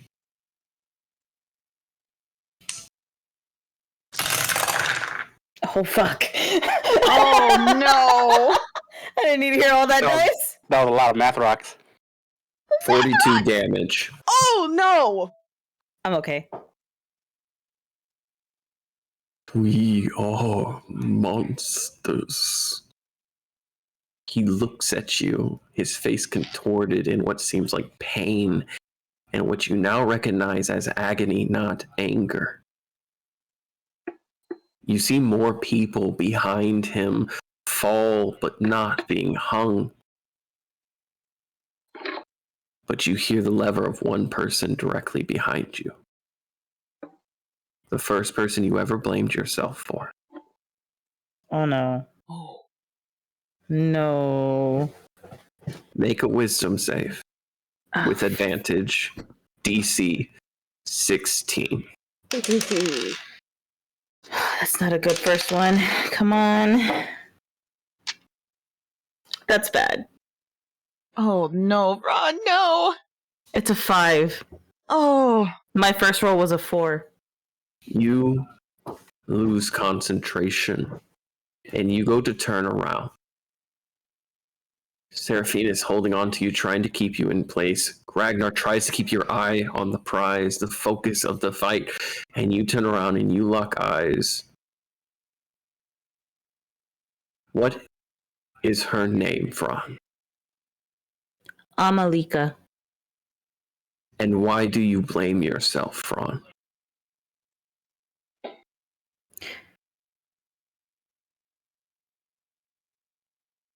Because I could have ran with her. You watch her gasp as she shakes. She's unable to lower herself. She's unable to stop herself. What do you do, Phraan? I immediately try to cut the rope. You roll an attack on the rope, or are you just going to try to cut it?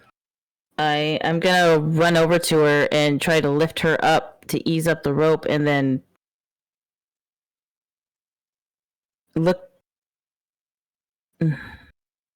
call out to Seraphina and Ragnar for help. Roll a strength save with advantage. I want Ragnar to roll one and Seraphina to roll the other. Oh, okay. What was it? Just straight? Strength. Just strength. Roll a d20 and then tell it to Phraan. He'll add his strength. All right. My strength is 0. That's not good. I got a 5. 15, baby. Thank God. So 5 and a 15. You lift her. She is like stone in water. She's heavy. But you lift her. She's still gagging, but she looks down at you. And she looks over to the cleaver coming down at you. You've used your action to save a ghost. Shit, okay. There's a 23 hit. No, I'm at 26. You watch as the cleaver comes down and you shift just so slightly to dodge. But as you're holding her up, Seraphina, you're losing your connection with Phraan. Ragnar as well. Am I able to say anything? What would you say to him, Seraphina? And then next, Ragnar, what would you say to him in this moment? A moment where you see the people, the person you care most about, holding up a corpse. Because while Phraan sees her breathing and gasping, you see rotted flesh on a rope.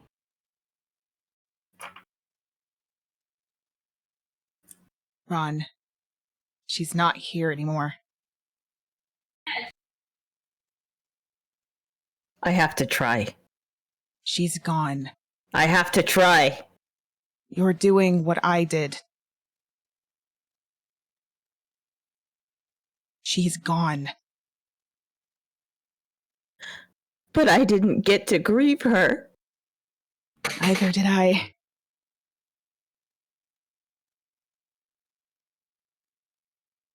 Ragnar.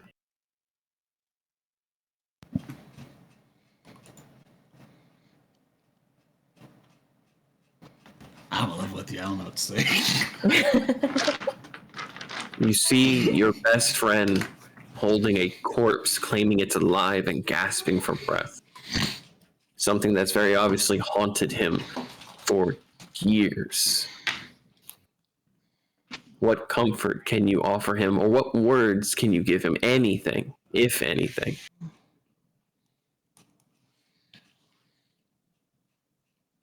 Oh, y'all isn't the worst person for this.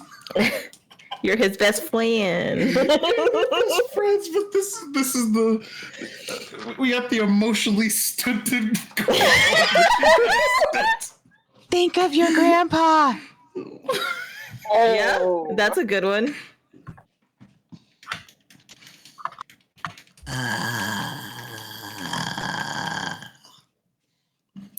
I don't know. I don't have anything.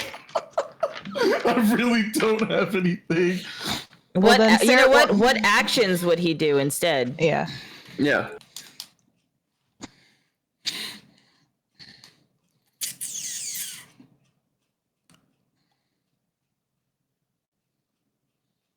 Honestly, probably just slap him. Do it. Do it. Do it. Do it. Do you slap him?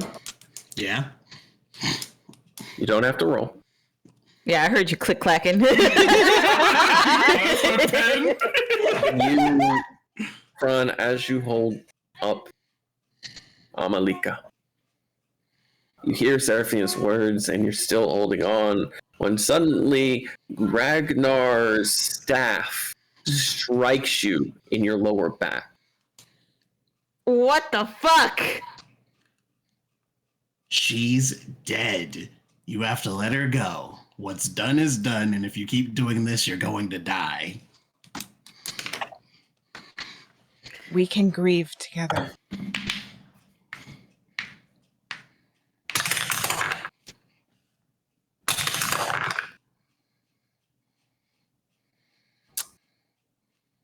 Would you say you're distracted, Phraan? I would.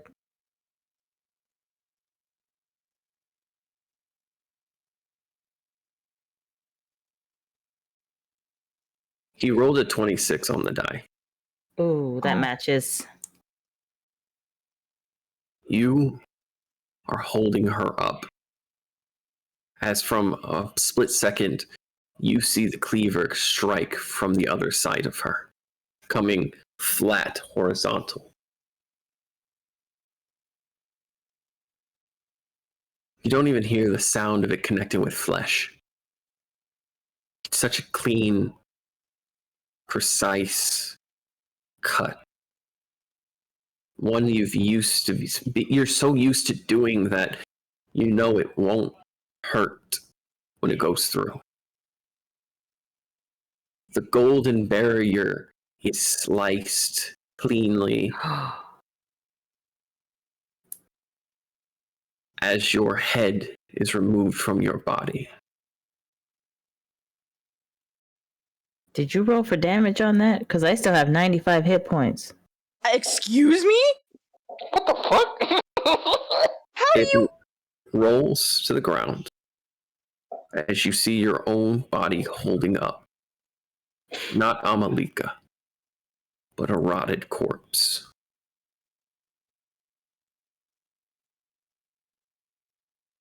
You hear one more voice. One that sounds very familiar, but very different.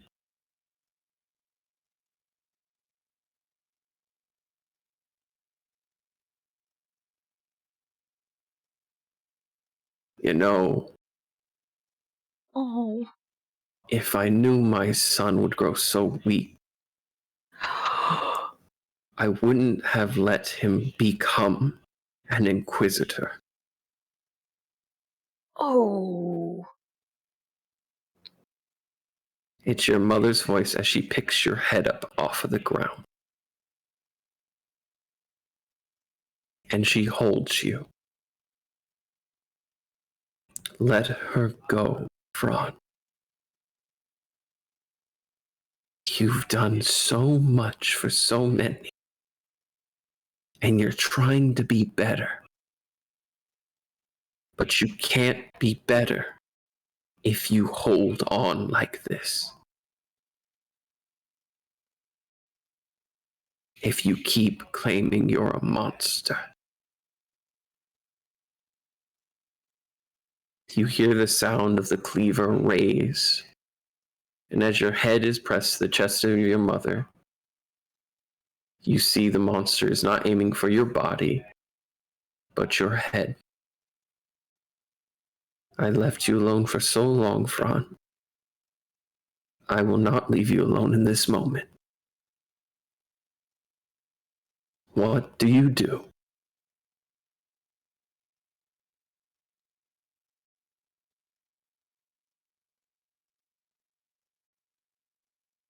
I want to live. Then let us go. Your family name, our history, the people you have hurt and killed. Let them go. I'm not here as a dream, Phraan. I was meditating, and chaos brought me here for you. Cleaver drops.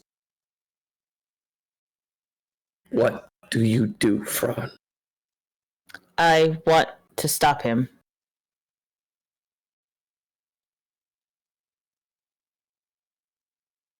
I need a will save. I want everyone here to roll a d20, as you have all supported Phraan in different ways. Okay. Oh, like Even everybody? Gerdak, you have been constant levity for this party since you've joined. You've added smiles and confusions, but you have been there enough to allow for laughter and giggling from your new crewmates. And while new, you're still a part of this family now. Seraphina, you have come to love a man who loves too much. And while he has healed you, you have also been trying to heal him, teaching him to rest and sleep, that it's okay to dream of better stories.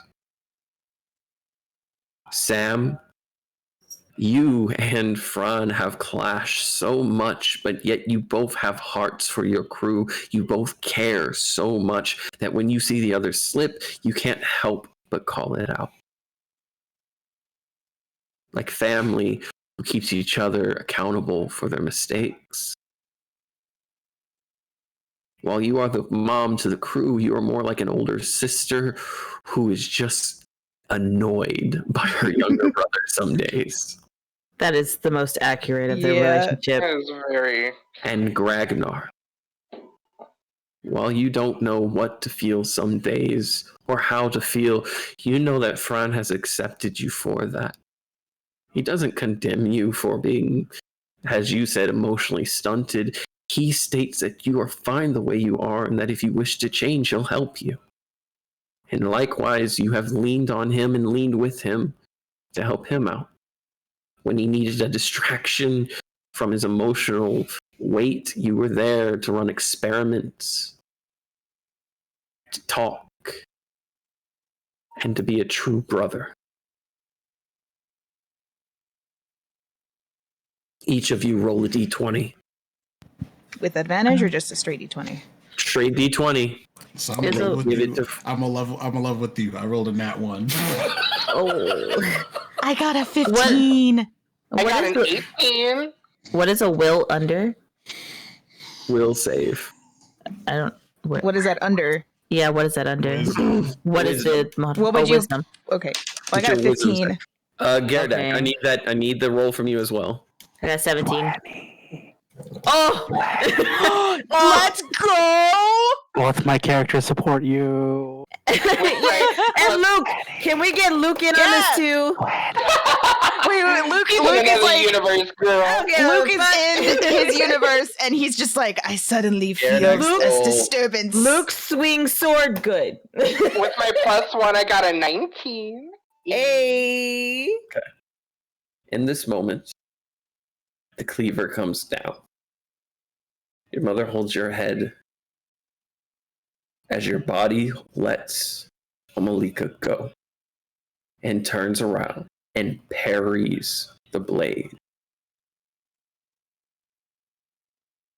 It moves differently, Phraan, than you're used to. And where your head should be, you see the glowing visage of a jester's mask.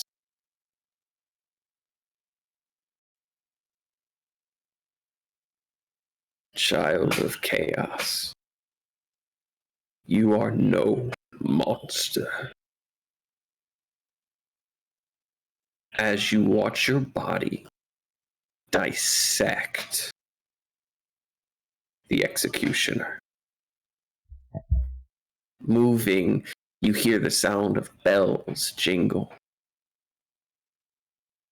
It's ethereal in its form and sound. It sounds like it's not really there.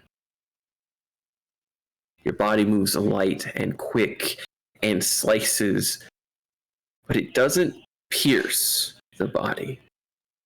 Instead, it seems to just slice off pieces of the distorted flesh until finally there is a withered being before you, weeping in a fetal position. Your body walks over to your mother and grabs you. You face the mask at first. And despite it not being your visage, not being your face, you see something there. That Butters. Yes, Butters. Tell me. We finally have a family, right? Right. We finally have her with us, right? We do. We don't have to die anymore, right? Not without a fight. We are good, right? Right.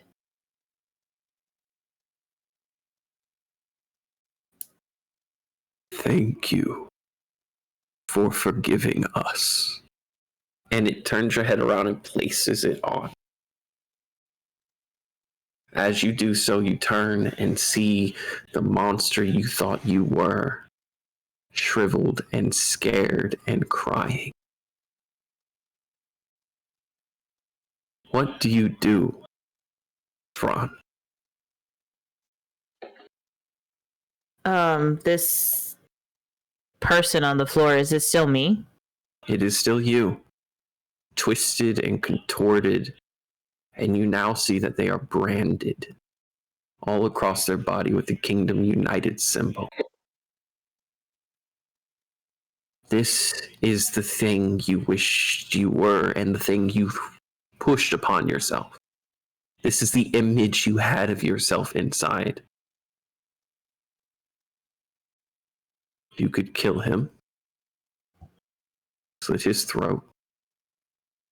And Fraan's going to kneel down next to him and cradle him. And he grows smaller. Until finally, Phraan, you see yourself the first day you entered the academy. I just want to be a good inquisitor. I just want to help people. You will. I'm not a monster. No. You're a storyteller.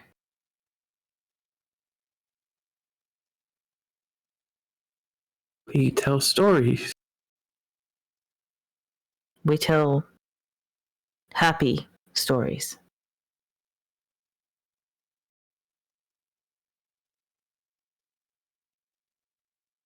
We made them proud. Every single one of them.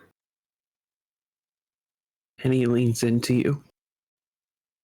And he weeps. And he fades away. Into your chest, his light, which was very dim, goes. You are now, Phraan, the person you wish could have protected you when you were a child. You are now, Phraan, a jester, a storyteller, and a good person. That much you would like to believe to be true.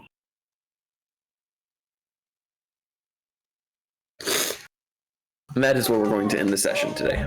Oh, fuck Right. me. My heart. That was gonna make me cry. Yeah. And scene. Oh my god. When you all go to sleep, you're all going to have a similar dream. Oh, okay. Oh, You're well, going- shit. No, hear me out. You're going to dream about helping Phraan through his moment. Oh, okay. Oh. But you will wake up barely remembering anything. You'll know that you felt like you did something. You're not quite sure. But Phraan, you will remember this. And your mother will remember this. I haven't seen her since before he joined the academy. Correct. He was 14. Correct. And she finally got to see her son step up to the plate and be a good man. Can I do one more thing before we end? Yes. Am I still on the dining room table? You wake up on the dining room table. Garem is actually sitting in the corner near you, tears rolling down his eyes as he sleeps. Phraan is going to take off his cloak and put it over Garem's shoulders while he sleeps. He's going to use the cloak to wipe away the tears and pat him on the back. And he's going to go see Serafina. He's going to knock on her door. You knock on her door. Serafina, it's been a few hours, Mm-hmm. if that, since they left. You hear a knock at your door. What do you do? She's gonna look a bit confused and go and open the door. When you open the door, Phraan is going to be down on one knee with a ring out. What? What are you doing? Marry me. What? What? Not today. Not tomorrow. Marry me.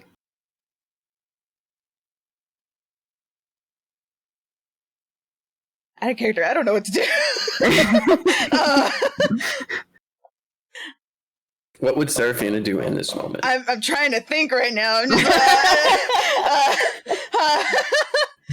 Would this be a bad time to say I think of you more as a friend?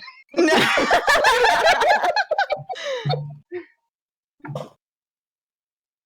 She's going to pull Phraan up from his knees and take him into the room. That's it. That's all I wanted to do. Okay. Well, we're going to end the session there. Nothing They like that. fucking. Fucking. Oh my god, damn it. God damn it. That is the session for the day. Ooh. That was I am genuinely shaking. That was a lot of trauma at once. Yeah. That was a lot. I wanted love with to. you. I missed half of it because I had to go to the bathroom. I was like, I have no Oh, idea no. what's going on. I have been holding it for the last hour and a half. I was like, I have to use the bathroom really bad. Left, came back, and I was like, I don't know what the fuck I missed. And what was relatively a lighthearted session up until that point. That's why we freaked out whenever they said Phraan went to sleep. I'm like, no. No, I was freaking out too. I was like, oh, Phraan going to sleep is a bad thing. I wanted to tackle something that y'all covered in the RPs. Mm-hmm. Okay. Yeah. Specifically the fact that Phraan doesn't feel like he deserves to move on. But he does. And I wanted to tackle that in a way that allowed for the party to participate. Thanks. And also allowed for Phrán's story to take that next step. No, yeah, honestly, that was phenomenal. That was so good. That caught me off guard. I was same. so Yeah. the moment. Oh, okay. So I'm just gonna say, like, I'm sure y'all heard my fucking voice shaking, but like. Yeah. The moment that you had the executioner telling him to pull the fucking lever, I was crying. I was genuinely bawling my eyes out. I was like, no, I don't want. Not only was that sad, that was terrifying. That's why he carries it. So for people, like, this is obviously off topic stuff, but that's the reason Phraan carries his storybook. So the book that he told you about the serpent or the scorpion's sword, the golden scorpion sword. That was a story that he heard from somebody he's killed. That book that he carries with him is the stories of every single person he's ever had to assassinate. Yep. Every single one. Phraan went to the academy at 14 and graduated at 16, head of his class. Remember, his body count was high. Yeah. He has... Hundreds. It was like, hang on. I have it written down. 1 second. Yeah. He graduated his 2-year class at 16 and then proceeded to go until, I think we said 17, 18. Yep. Studying under the Inquisitor in a school setting. But while doing so, he was already being told to go out and do missions. He's got a lot of blood on his hands. Yeah. And it's all very Death buddies. The thing about Phrán's scenario is that, like, I wanted to touch on also just the politics of the kingdom. Mm-hmm. Yeah. The kingdom is about keeping people divided, no matter what, because it keeps them in power. And so when you're trying to keep people divided, it means you keep things regressive. Whether you wanted to or not, Phraan was used as a weapon as a child by this country. This is a despicable place. Oh, yeah. And I look forward to y'all beheading. Oh, I was wrong. It's not in the 200s. So You I just said 300. No, it's 684 is his kill. Yep. That's how many nooses he just saw. How much experience is that, though?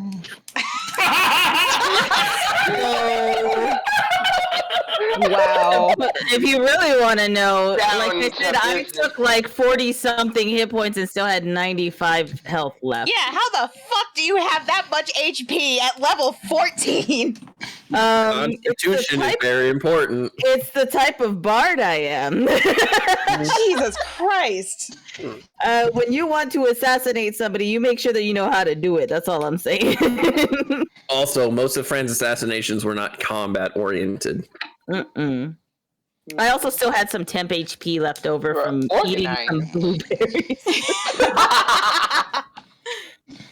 Also, just to say, Sam's gonna be probably spending the night in the kitchen with Gregnar and Geardek and Cookie. Yeah. Fun Yeah, fact, make sure Gerdak and Cookie kiss though. if Oh, are they gonna kiss? if You go. NPCs were worth 20 XP, almost 700 deaths would mean that Phraan would have 13,960 XP automatic. I don't know how much that is in levels. That's a lot.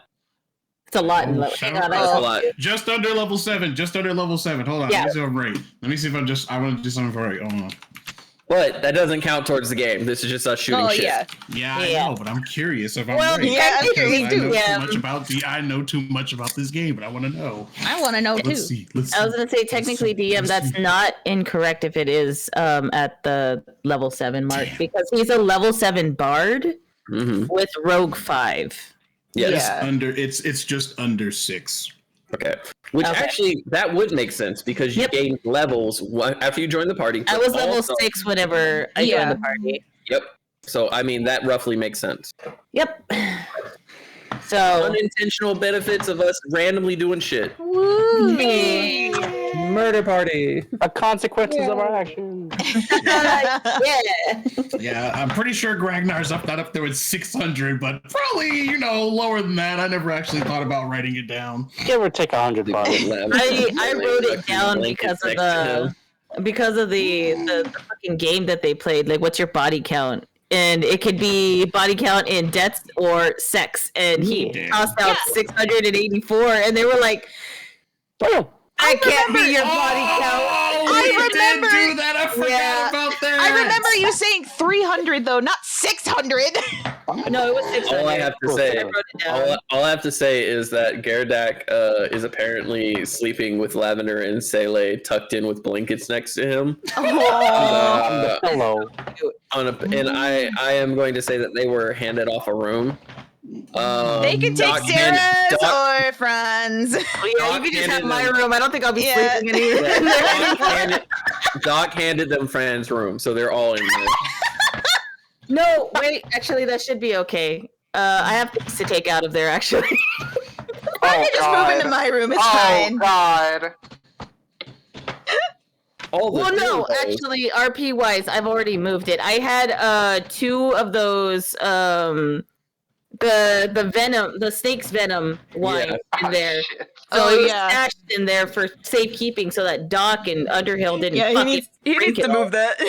No, he You already do did. see- Oh. You do see Doc like looking around a little bit, like not digging, but then like, do I see anything? No, you see Yeah, nothing. You little Because shit. poor Gardak would be going in there and be like, "Ooh, Kool-Aid," and No. Kool-Aid! Quick, give the 13-year-old the booze. I mean, you guys gave the 7-year-old the booze. Right? Oh my god. I hope that this was a good session for everybody. I It know was that a it was. fantastic It was session. great. That was heavy as fuck. yeah. I'm trying to be more willing to like focus on characters per sessions and give you guys that because you guys said you were willing to do that. So I'm trying to bend it more because before I was trying to get everybody equal time, which cut down time for roleplay. Yeah. No, So what I'm- it was great. The pacing of this was just Yeah, it was it's perfect. fine. Okay. Yeah. Also, fun fact: the Executioner is an actual creature that I was able to pull up off of. It's a D&D wiki. It's called Executioner 5e creature, medium humanoid, any race, any alignment. It's pretty damn dope, actually. I'm gonna go ahead and take it. I modified it for my own uses because I wanted it to be simple attacks. Yeah. Right. But I did go ahead and post it there for anyone who wants to use that later because the idea of a hooded entity representing whatever you want is always enticing. Mhm. Oh yeah, Mm. absolutely. Stronger than Gerdak. It's dinosaur. I don't know why I was picturing it as like this massive flesh monster. That's what he became. Oh, okay. At first he was a regular executioner, but as he was trying to force Phraan to pull the levers, he became more grotesque and twisted. Okay, I And see now. the perception Phraan had of himself as a monster being projected. Okay. Long story short. That's just Ash. It is. Dinosaur cat. Oh, hello, Pyramid Head. What the fuck? That's what I was thinking. You're not wrong. I would say like a giant flesh golem meets Pyramid Head would be a pretty good example of what I was visualizing. Does he got a dump truck ass? So here's the thing. I was personally thinking of kind of like the upside down pear where the butt is smaller than like the upper body. Oh. So like he got a small little. It's firm because it's made of flesh, but it's definitely smaller than it could be. Phraan, self-projection isn't always beneficial. No, it's not. So when we go find some demons. All right. I gotta fucking pee. So I think it's a good time to call it a night, y'all. Yeah. Thank you guys for tuning in. For those of y'all who did, don't forget to like, comment, and subscribe. If you're watching me on YouTube, you should go and subscribe. It's free.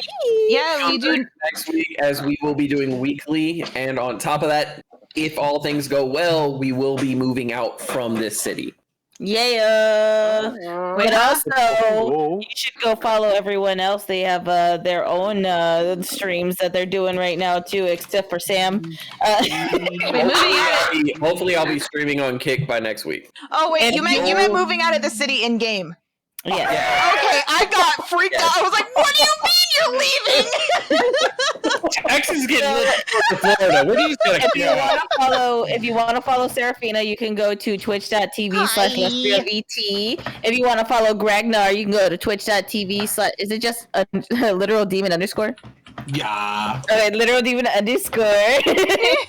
If you want to follow Morphe, he has a Twitter, and you can go check him out on there as well. We also have a Twitter for As Above, So Below, so you can go see whenever we're going live, which is every Wednesday now. Yeah, at 7:30. If you want to go follow Gragnar, he's a fantastic editor for my YouTube channel. And Not for Ragnar. You mean JoJo? Did I change my name?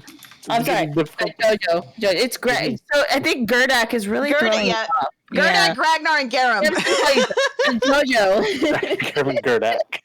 Ragnar, If you want to follow JoJo, you can go follow him on YouTube, Twitch, and you have a Kick now, right? Yes, it's the JoJo Panda VT, I think, or just JoJo Panda. One of those. One of those. Just look up JoJo Panda. You'll find it. It's me. He's hella cute. And if you want to follow Sam, they finally have a fucking Twitter. Yeah. But they're only using it for business purposes, so don't follow Sam. Wait a minute. Hey. If you want tarot readings, go to Sam. Yeah. Thank you. Go to Rose if you want. Well, I don't know what your handle is. You just started. It's like Rosie give us a Reads. handle. Rosie Reads something. _Reads. Yeah. Rosie _Reads, yes. On Twitter. On Twitter. On Twitter.